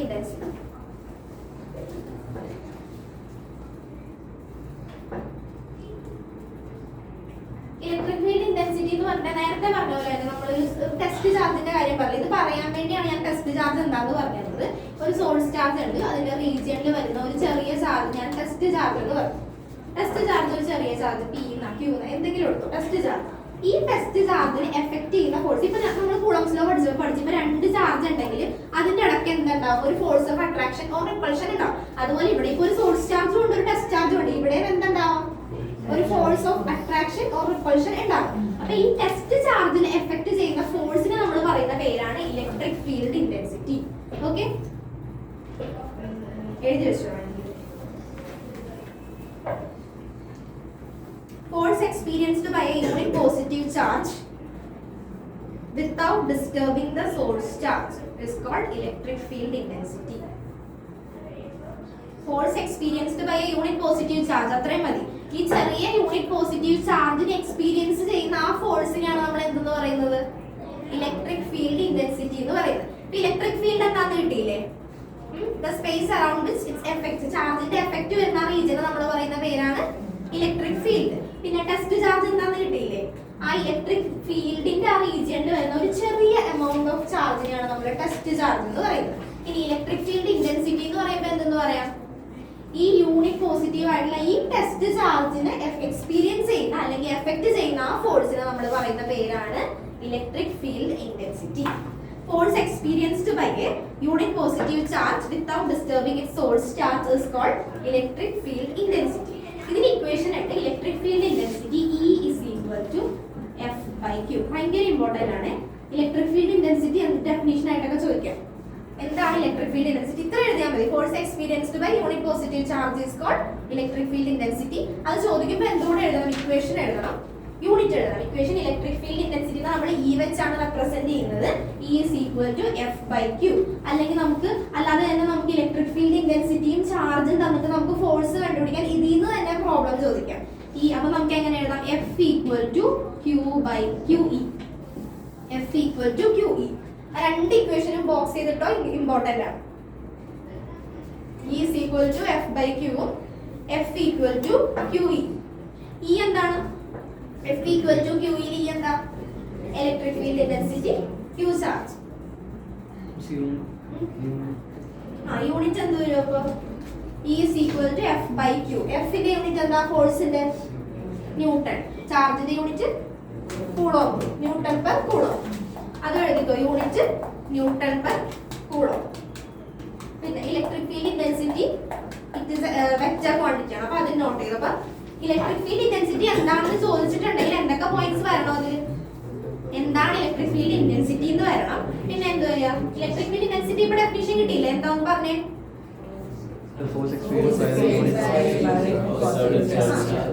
പോസിറ്റീവ് ആ യൂണിറ്റ് പോസിറ്റീവ് ടെസ്റ്റ് ചാർജിനെ എഫക്ട് ചെയ്യുന്ന ഫോഴ്സ് അതിനെയാണ് നമ്മൾ ഇലക്ട്രിക് ഫീൽഡ് ഇന്റൻസിറ്റി എന്ന് പറയുന്നത്. ഇക്വേഷൻ കിട്ടിയല്ല? E is equal to F by Q. F എന്താണ്? Force, Q charge.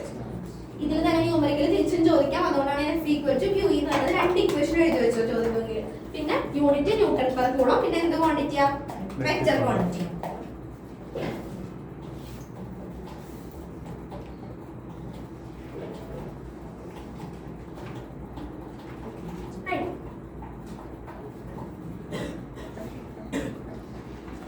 ഇലക്ട്രിക് ഫീൽഡിന്റെ ഇക്വേഷൻ ആണ്. അപ്പൊ അത് നോട്ട് ചെയ്ത് വെച്ചേക്കണേ.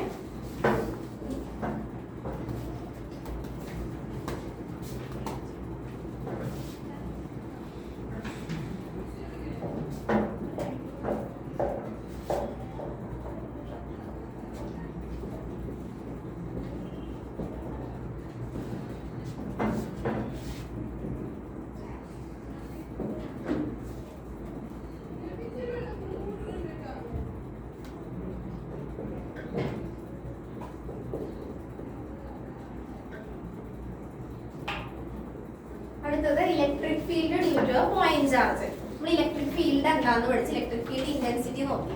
ഇനി electric field intensity or electric field due to point charge. ഒരു പോയിന്റ് ചാർജ് കൊണ്ട് ഉണ്ടാവുന്ന ഇലക്ട്രിക് ഫീൽഡ് ആണ് നമ്മൾ അടുത്തത് കണ്ടുപിടിക്കാൻ പോകുന്നത്.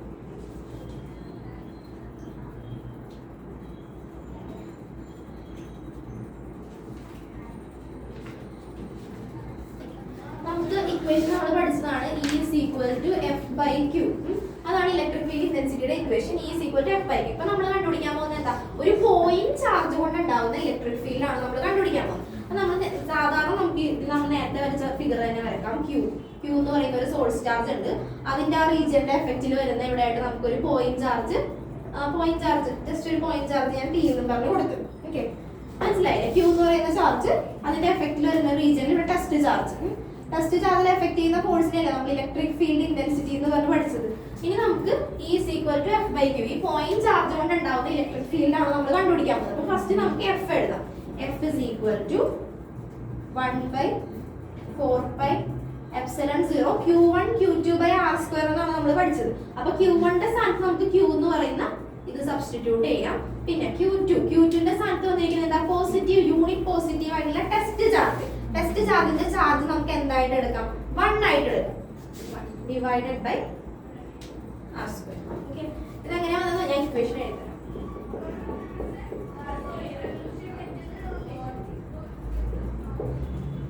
ഈ ഇക്വേഷനിൽ ജസ്റ്റ് ഫോഴ്സ് നമുക്ക് അറിയാം 1 by 4 by epsilon 0 Q1 Q2 by R square. ഇവിടെ അത് തന്നെ നമ്മൾ കൊടുത്തുന്നേ ഉള്ളൂ. Q എന്ന് പറയുന്ന ഒരു സോഴ്സ് ചാർജ്, P എന്ന് പറയുന്ന ഒരു ചെറിയ ടെസ്റ്റ് പോസിറ്റീവ് ചാർജ്. അപ്പോൾ നമ്മൾ force കണ്ടുപിടിക്കുമ്പോൾ 1 by 4 by epsilon 0 Q1 ന്റെ സ്ഥാനത്ത് നമ്മൾ Q കൊടുത്തു. ടെസ്റ്റ് ചാർജ് ആയതുകൊണ്ട് അതിന്റെ ചാർജ് എന്ന് പറയുന്നത് 1 ആയിരിക്കും. ചെറിയ മാഗ്നിറ്റ്യൂഡ് ഉള്ള ചാർജ് ആണെന്ന് ഞാൻ പറഞ്ഞു. അതുകൊണ്ട് അതിനെ നമ്മൾ 1 എന്ന് ഓർത്ത് divided by R square. Okay, അപ്പോൾ നമുക്ക് ഫോഴ്സ് കിട്ടിയിട്ട് നമ്മൾ ഈ ഫോഴ്സ് ഇക്വേഷനിൽ സബ്സ്റ്റിറ്റ്യൂട്ട് ചെയ്താൽ മതി. E is equal to F by Q. F എന്ന് പറയുന്നത് 1 by 4 pi epsilon 0 Q by R square divided by unit positive test charge ആയതുകൊണ്ട് ചാർജ് എത്രയാണ് ഞാൻ പറഞ്ഞ 1 ആയിരിക്കും. Divided by 1.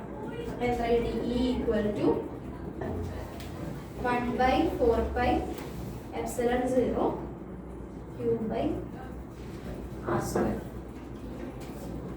ഇതാണ് electric field due to a point charge. വലുതായിട്ടൊന്നും ചോദിക്കില്ല, ചെറുതായിട്ടൊക്കെ ചെറിയ ക്വസ്റ്റ്യൻസ് ഒക്കെ വരുന്നതിൽ ചോദിക്കാം. Electric field intensity due to ഒരു പോയിന്റ് ചാർജ് കൊണ്ട് ഉണ്ടാവുന്ന ഇലക്ട്രിക് ഫീൽഡ് ആണ് നമ്മൾ കണ്ടുപിടിച്ചേക്കുന്നത്. മനസ്സിലായ കൺസെപ്റ്റ് ഒക്കെ അല്ലേ? ചെറിയൊരു പോയിന്റ് ചാർജ് അതുകൊണ്ട് ഉണ്ടാവുന്ന ഇലക്ട്രിക് ഫീൽഡ് എന്ന് പറയുന്നത് E equal to 1 by 4 pi epsilon 0 Q by R square.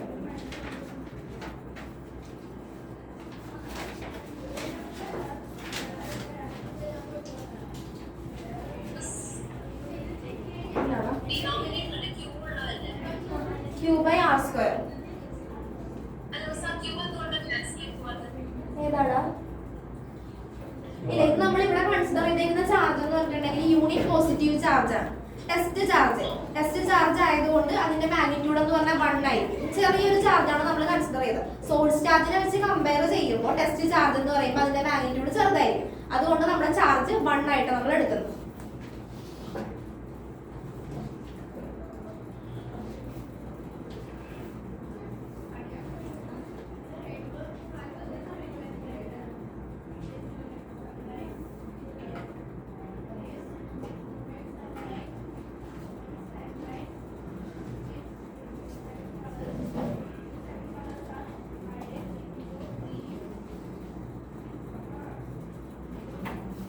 അടുത്തതിലേക്ക് പോവാം.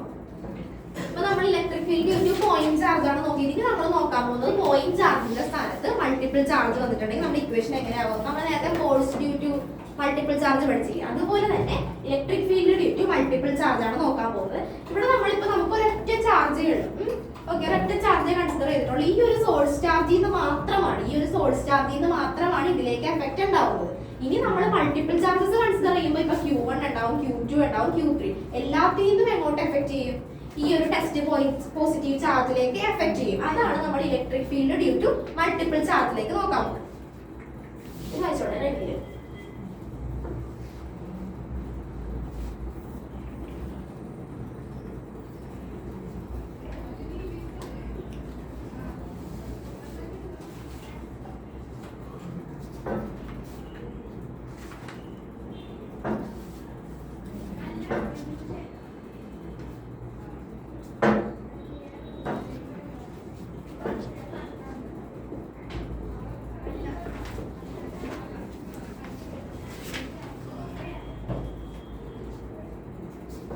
മെറ്റീരിയലിൽ വേറെ രീതിയിലാണ് തന്നേക്കുന്നത്. അപ്പൊ രണ്ടും നോക്ക് ഏതാണ്. അപ്പൊ മൾട്ടിപ്പിൾ ചാർജ് എന്ന് പറയുമ്പോൾ നേരത്തെ പറഞ്ഞ പോലെ നേരത്തെ സോഴ്സ് ചാർജിൽ നിന്ന് ഒരു ചെറിയ പോയിന്റിലേക്ക് മാത്രമാണ്. ഇതിപ്പോ നമുക്ക് Q1 ഉണ്ട്, Q2 ഉണ്ട്, Q3 ഉണ്ട്, Q4 ഉണ്ട്, മൾട്ടിപ്പിൾ ചാർജ് ഉണ്ട്. ഈ മൾട്ടിപ്പിൾ ചാർജിന്റെ എഫക്റ്റ് ആണ് Q1 നിന്ന് Q0. ഇപ്പൊ ഞാനിപ്പോ ടെസ്റ്റ് പോസിറ്റീവ് ചാർജ് Q0 എന്ന് പറഞ്ഞാൽ എടുത്തിരിക്കുന്നത് എന്താ? Test positive charge. അപ്പൊ ഈ Q1 ന്ന് ടെസ്റ്റ് ചാർജിലേക്ക് ഒരു ഫോഴ്സ് ഉണ്ടാവും, Q2 ന്ന് ടെസ്റ്റ് ചാർജിലേക്ക് ഫോഴ്സ് ഉണ്ടാവും, Q3 ന്ന് ഉണ്ടാവും, Q4 ന്ന് ഉണ്ടാവും. ഓക്കെ, അപ്പൊ നമുക്ക് എന്തെടുക്കാം? ഇലക്ട്രിക് ഫീൽഡ് അല്ലേ നമുക്ക് കണ്ടുപിടിക്കേണ്ടത്. ഇലക്ട്രിക് ഫീൽഡ് എന്ന് പറയുമ്പോൾ ഈ total equal to E1 plus E2 plus E3 equal to electric field to point charge നമ്മൾ എന്താ പഠിച്ചത്? E ഈക്വൽ ടു ആ ഇക്വേഷൻ ഒക്കെ ബൈ ഹാർട്ട് ചെയ്തോളേ. E equal to 1/4πε0 Q by R square. നമുക്ക് E1 ന് എഴുതണം, E2 ന് എഴുതണം, E3 ക്ക് എഴുതണം. ഈ total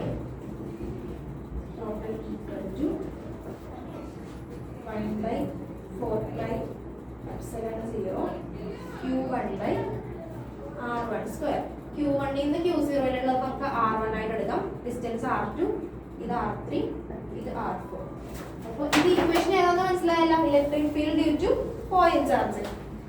E total equal to 1/4πε0 Q1 by R1 square plus R1 cap plus നേരത്തെ നമ്മൾ ഫോഴ്സിന്റെ മൾട്ടിപ്പിൾ ചാർജ് ഡൗട്ട് ഉണ്ട്,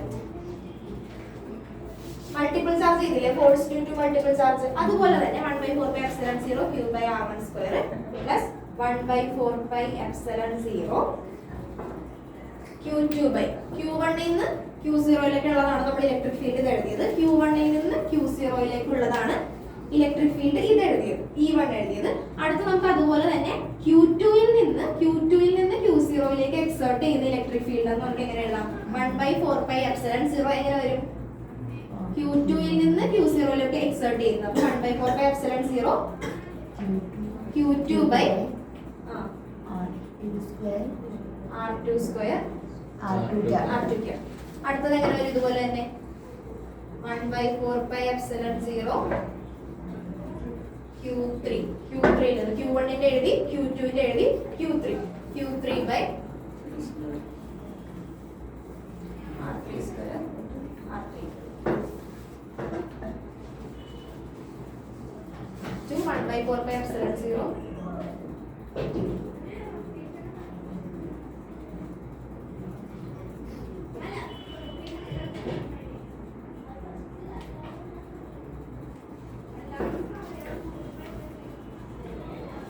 അരുന്ധതി കാണുന്നുണ്ടോടാ?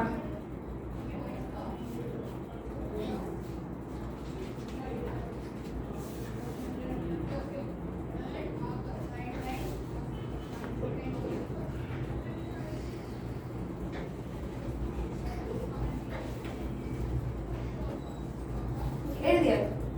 ഇനി നമുക്ക് 1/4πε0 മാത്രം നമുക്ക് ഔട്ട്സൈഡ് എടുക്കാം.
ഈ ഇക്വേഷൻ ഏതാണെന്ന് മനസ്സിലായല്ലോ?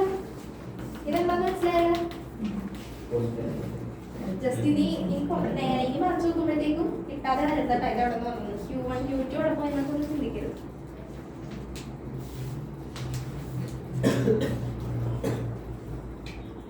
കിട്ടുന്നുണ്ടോ? ഓക്കെ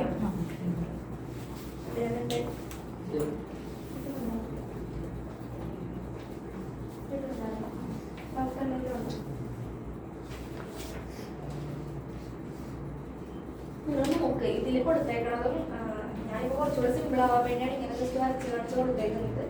വേണമെങ്കിൽ നോക്കിക്കോ, മനസ്സിലാവുന്ന രീതിയിൽ കൊടുത്തേക്കുന്നത്. അല്ലെങ്കിൽ ഇത് തന്നെ എഴുതിയാലും മതി, ഏത് എഴുതിയാലും മാർക്ക് എന്തായാലും സെയിം തന്നെയാണ്.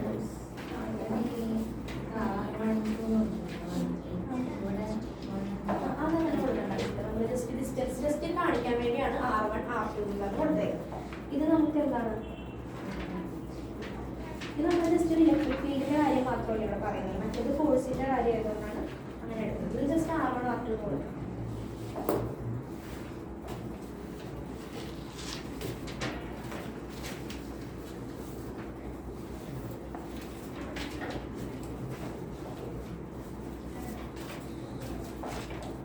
ഇതിലുള്ളത് നോക്ക്, കുറച്ചുകൂടെ സിമ്പിൾ ആവാൻ വേണ്ടിയാണ് ഞാൻ ഇങ്ങനെ തന്നേക്കുന്നത്, ഈ ഫിഗർ വെച്ച് ഇങ്ങനെ തന്നേക്കുന്നത്.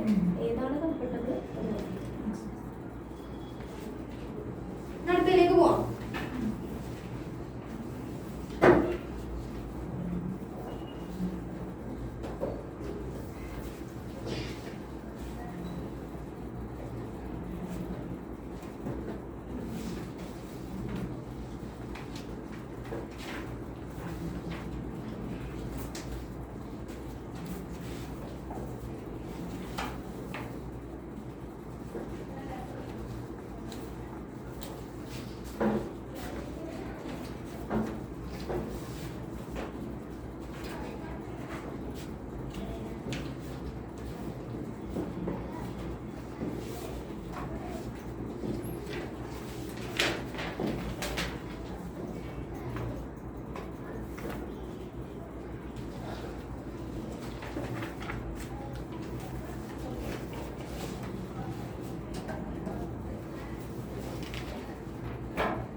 Electric field lines. Electric field lines എന്ന് പറഞ്ഞിട്ടുണ്ടെങ്കിൽ നമുക്കിപ്പോ ഒരു ചാർജിന് ചുറ്റും ഇലക്ട്രിക് ഫീൽഡ് ഉണ്ടെന്ന് നമുക്കറിയാം. ആ ഇലക്ട്രിക് ഫീൽഡിനെ റെപ്രസെന്റ് ചെയ്യാൻ വേണ്ടി നമ്മൾ വരയ്ക്കുന്ന ലൈൻസ് ആണ് ഇമാജിനറി ആയിട്ടുള്ള ലൈൻസ് ആണ്. ശരി, ഇമാജിനേഷൻ ആണ്. ഒരു ചാർജ് ഉണ്ടെങ്കിൽ ആ ചാർജിന് ചുറ്റും, ഇതൊരു ചാർജ് ആണെങ്കിൽ ഈ ചാർജിന് ചുറ്റും ഇലക്ട്രിക് ഫീൽഡ് ഉണ്ടെന്ന് നമുക്കറിയാം. ആ ഇലക്ട്രിക് ഫീൽഡ് നമുക്ക് വരച്ച് കാണിക്കാൻ വേണ്ടി നമ്മൾ ഇമാജിൻ ചെയ്യുന്ന ലൈൻസിനെയാണ് നമ്മൾ എന്തെന്ന് പറയുക? ഇലക്ട്രിക് ഫീൽഡ് ലൈൻസ് എന്ന് പറയുന്നത്.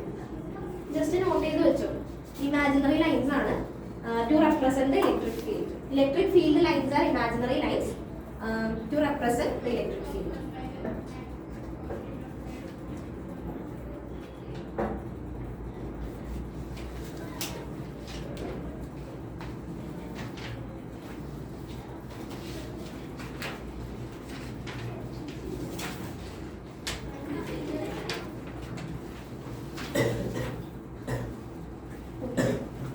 ഇലക്ട്രിക് ഫീൽഡ് ലൈൻസ് എങ്ങനെ വരക്കാം? എക്സാമിന് എന്തായാലും വരുന്ന ക്വസ്റ്റ്യൻ ആണ് ഇലക്ട്രിക് ഫീൽഡ് ലൈൻസ് എങ്ങനെയാണ് വരക്കുന്നത്.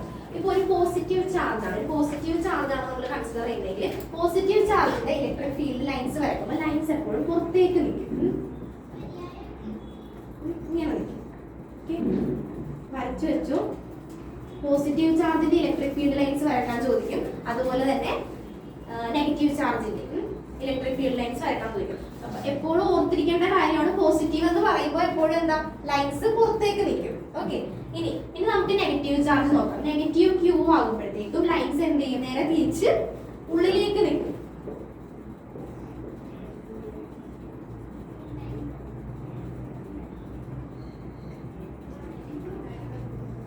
ഇങ്ങനെ ചോദിക്കാം, draw the electric field lines of test positive charge or negative charge. Negative charge വരക്കുമ്പോൾ ലൈൻസ് ഉള്ളിലേക്ക് വരണം, പോസിറ്റീവ് ചാർജ് വരക്കുമ്പോൾ ലൈൻസ് പുറത്തേക്ക് പോകുന്ന രീതിയിൽ വരക്കാം. ഓക്കെ, ഇനി നമുക്ക് വേറെ ഒരെണ്ണം വരച്ചു നോക്കാം.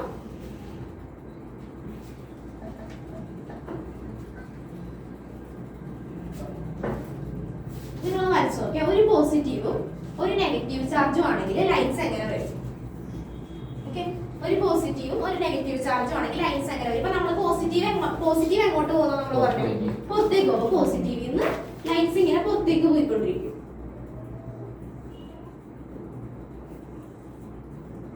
ഇനി നെഗറ്റീവിൽ നിന്ന് എങ്ങോട്ട് വരും എന്നാ പറഞ്ഞത്? നമ്മള് അകത്തേക്ക് വരും. അപ്പൊ ഈ ലൈൻസ് നമുക്ക് ഇങ്ങനെ ഒരുമിച്ച് വരക്കാം.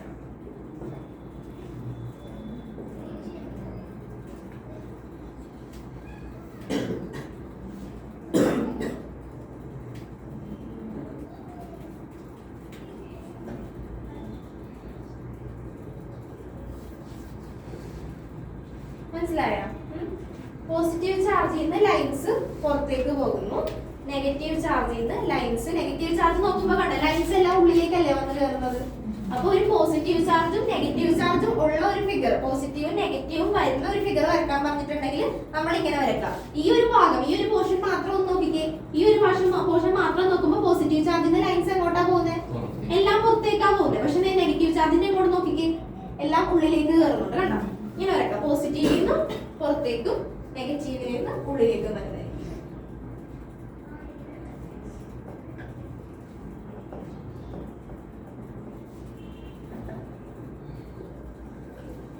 ഇനി ലൈൻസ് കൂടുതൽ, ലൈൻസ് തിക്കായിട്ട് നിൽക്കുന്ന സ്ഥലത്ത് നമുക്ക് എന്തെന്ന് പറയാം? അവിടെ ഇലക്ട്രിക് ഫീൽഡിന്റെ സ്ട്രെങ്ത് എങ്ങനെയായിരിക്കും?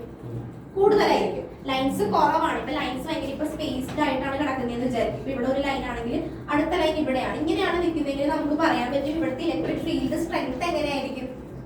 കുറവായിരിക്കും. ലൈൻസ് തിക്കായിട്ട് നിൽക്കുന്ന പോർഷൻ, ലൈൻസ് കുറെ ലൈൻസ് ഇവിടെ ഉണ്ടെങ്കിൽ നമുക്ക് എന്തെന്ന് പറയാം?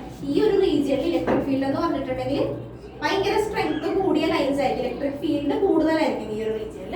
ഇപ്പൊ ലൈൻസ് കുറവാണെങ്കിൽ നമുക്ക് പറയാം ഇലക്ട്രിക് ഫീൽഡ് അവിടെ എന്തായിരിക്കും? നടുക്കത്തെ റീജിയൻ എവിടെയാണോ ലൈൻസ് കൂടുതലായിട്ട് വരുന്നത് അവിടെ. ഇനിയാണെങ്കിൽ പോസിറ്റീവും വരുന്നത്, നെഗറ്റീവും വരുന്നത് വരച്ചോണ്ട്. പോസിറ്റീവും വരുന്നത്, നെഗറ്റീവ്. ഇപ്പൊ നമ്മൾ വരച്ച ഈ 4 ഫിഗറും ഇമ്പോർട്ടന്റ് ആണ് കേട്ടോ. Draw the electric field lines of test positive charge ചോദിക്കാം, നെഗറ്റീവ് ചാർജ് ചോദിക്കാം, ഒരു പോസിറ്റീവും ഒരു നെഗറ്റീവും എന്നത് ചോദിക്കാം. അതുപോലെ തന്നെ പോസിറ്റീവും വന്നാൽ എന്ത് ചെയ്യും?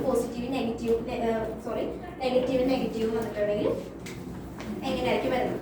അടുത്തത് വരച്ച് നോക്കുന്നുണ്ടോ?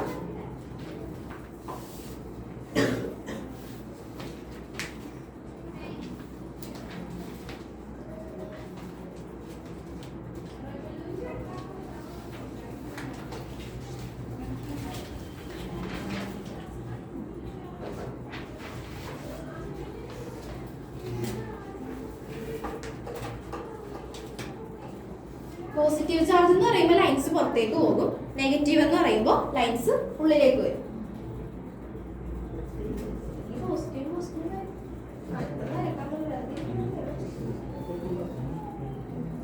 പോസിറ്റീവ് വരുന്നത്, പോസിറ്റീവ് എന്ന് പറയുമ്പോൾ എന്താ? പോസിറ്റീവ് നെഗറ്റീവ് അല്ല.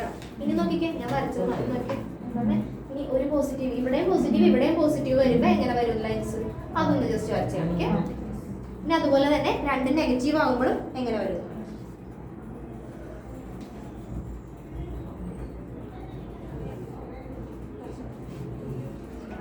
പോസിറ്റീവ് എന്ന് പറയുന്നത് ജസ്റ്റ് ഇവിടെ ആവശ്യമില്ല, ജസ്റ്റ് പുറത്തേക്ക് പോകുന്നത് ജസ്റ്റ് കാണിച്ചാൽ മതി. രണ്ടെല്ലാം സെപ്പറേറ്റ് ചെയ്തായാലും അല്ല, പുറത്തേക്ക് പോകുന്നു പോസിറ്റീവ്. നെഗറ്റീവ് എന്ന് പറയുമ്പോൾ നേരെ തിരിച്ചു വരും, ഇതെല്ലാം ഇങ്ങോട്ട് കയറും ഉള്ളിലേക്ക്. ജസ്റ്റ് അവർക്ക് ലൈൻസ് വരുന്ന ആ ഒരു ഇതിനായിട്ട് അവർ നോക്കണം എങ്ങനെയാ ലൈൻസ് വരും. ഇതിൽ 3 വരെ എക്സാമിന് കൂടുതലും ചോദിക്കാൻ ചാൻസ് ഉള്ളത്. ഏതെങ്കിലും ഒക്കെ എന്തായാലും വരക്കാൻ ചോദിക്കും. വെച്ചോ.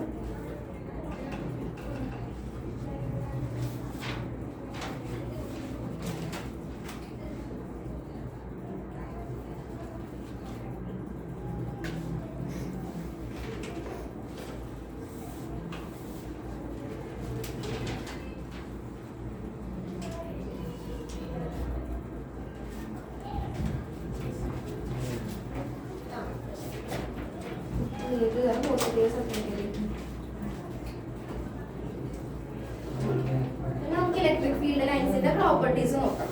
അത് നമ്മൾ ബുക്കിലേക്ക് എടുക്കും. അതിലുണ്ട് ഈ പ്രോപ്പർട്ടീസ് ഒക്കെ പഠിക്കണം കേട്ടോ. എല്ലാം ഇമ്പോർട്ടന്റ് ആണ്. ഇലക്ട്രിക് ഫീൽഡ് ലൈൻസ് ചോദിക്കുമെങ്കിൽ അതിന്റെ പ്രോപ്പർട്ടീസ് ചോദിക്കുമ്പോൾ ഇതും കൂടെ എഴുതി വെക്കണം, ഈ പ്രോപ്പർട്ടീസും കൂടെ എഴുതണേ.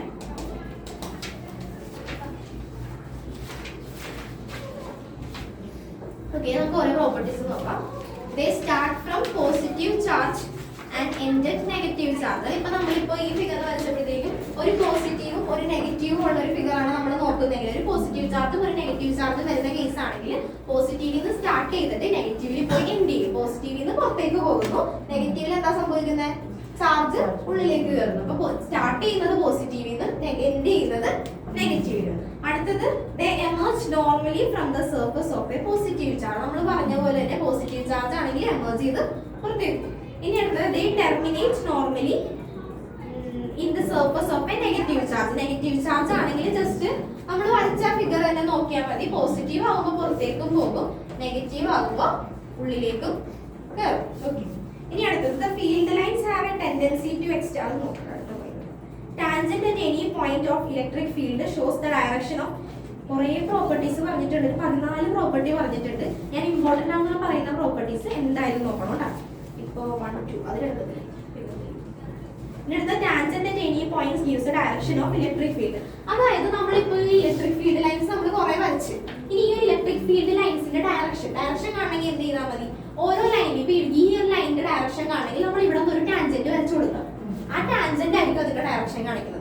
ടാൻജന്റ് അറ്റ് എനി പോയിന്റ്, ഈ ലൈനിലുള്ള ഏത് പോയിന്റിൽ നമ്മൾ ടാൻജന്റ് വരച്ചാലും എന്താ, ആ ടാൻജന്റ് ആയിരിക്കും അതിന്റെ ഡയറക്ഷൻ കാണിക്കുന്നത്. Tangent at any points gives the direction of electric field. ഏത് ലൈൻ, ഈ ലൈനിന്റെ ഏത് ലൈനിന്റെ ഡയറക്ഷൻ നോക്കണമെങ്കിൽ നമ്മൾ ആ ലൈനിൽ എന്ത് വെച്ചാൽ മതി? ടാൻജന്റ് വെച്ചാൽ മതി. അപ്പൊ ആ പോയിന്റ് നോട്ട് ചെയ്യണേ. Tangent at any point gives the direction of electric field.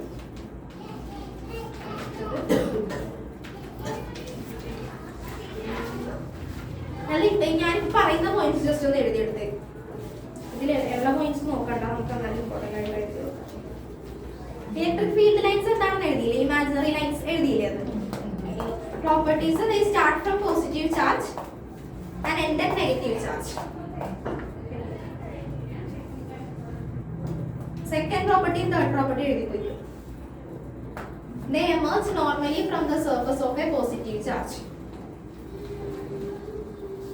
നമ്മൾ വരച്ച ഫിഗർ ഇല്ലേ, പോസിറ്റീവ് ചാർജിന് ഫിഗർ വരച്ചില്ല, അതിന് ഫിഗർ 1 എന്ന് കൊടുത്തിട്ട് ഇപ്പൊ എഴുതിയ പോയിന്റിന് നേരെ ഫിഗർ 1 എന്ന് പറഞ്ഞ് എഴുതിട്ടോ. അല്ലെങ്കിൽ ജസ്റ്റ് വരക്കണമെങ്കിൽ അതിന്റെ താഴെ തന്നെ ജസ്റ്റ് വരച്ചു വെച്ചോ. ഇതല്ലേ പോസിറ്റീവ് ചാർജിന് വരച്ചത്, പോസിറ്റീവ് ചാർജ് കാണിക്കാൻ വേണ്ടി അതിന് ഫിഗർ 1 എന്ന് ജസ്റ്റ് വേണ്ടി എഴുതി. അതുപോലെ തന്നെ terminate normally at the surface of negative charge. Negative ചാർജിന് ടെർമിനേറ്റ് ചെയ്യും.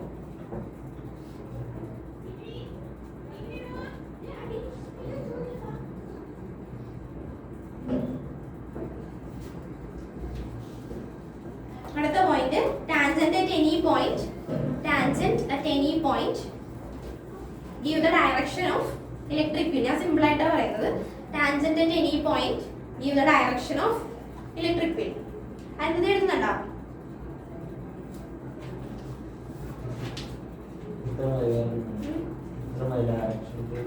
അത്ര എഴുതിയാലും മതി. Tangent at any point give the direction of electric field. അടുത്തത് പിന്നെ നമുക്ക് ഇതിൽ നിന്ന് തന്നെ പറയാം. Two field lines never intersect ചെയ്യുന്നില്ലേ?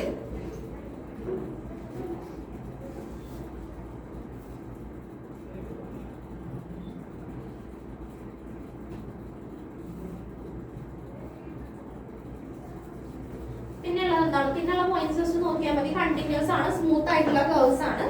പിന്നെ they do not form closed loop. Closed loop form ചെയ്യുന്നത് ഉദ്ദേശിച്ചിട്ടുണ്ടെങ്കിൽ ഇപ്പൊ ഇവിടെ നിന്ന് സ്റ്റാർട്ട് ചെയ്ത് ഇവിടെ വന്ന് എൻഡ് ചെയ്ത് അത് കഴിഞ്ഞിട്ട് പിന്നെ ഇവിടെ നിന്നല്ലല്ലോ സ്റ്റാർട്ട് ചെയ്ത് ഇങ്ങോട്ട് പോകുന്നത്. അങ്ങനെ ഇപ്പൊ ഒരു ക്ലോസ്ഡ് ലൂപ്പ് എന്ന് പറഞ്ഞിട്ടുണ്ടെങ്കിൽ നമ്മൾ ഇവിടെ നിന്ന് ഇപ്പൊ സ്റ്റാർട്ട് ചെയ്ത് ഇവിടെ വരെ എത്തി. അത് കഴിഞ്ഞിട്ട് ഇവിടെ നിന്ന് സ്റ്റാർട്ട് ചെയ്ത് തിരിച്ച് ഇങ്ങോട്ട് പോന്നാൽ മാത്രമേ നമുക്ക് എന്തെന്ന് പറയാൻ പറ്റുള്ളൂ, ഒരു ക്ലോസ്ഡ് ലൂപ്പ് ആണെന്ന് പറയാൻ പറ്റുള്ളൂ. പക്ഷെ ഇതിനെ നമുക്ക് പറയാൻ പറ്റുമോ? ഇവിടെ നിന്ന് സ്റ്റാർട്ട് ചെയ്ത് ഇവിടെ വരെ എത്തി, അത് കഴിഞ്ഞിട്ട് പിന്നെ ഇവിടെ നിന്ന് സ്റ്റാർട്ട് ചെയ്ത് ഇങ്ങോട്ട് പോകുന്നുണ്ടോ?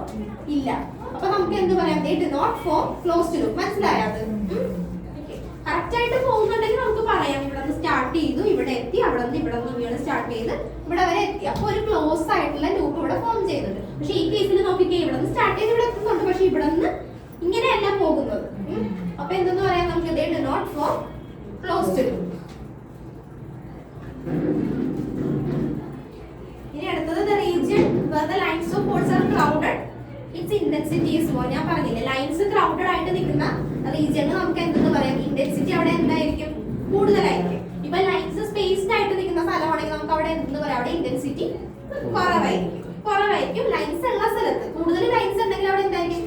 ഇന്റൻസിറ്റി കൂടുതലായിരിക്കും, സ്ട്രെങ്ത് കൂടുതലായിരിക്കും. ലൈൻസ് കുറവാണെങ്കിൽ എന്തെന്ന് പറയാം? ഇന്റൻസിറ്റി കുറവായിരിക്കും.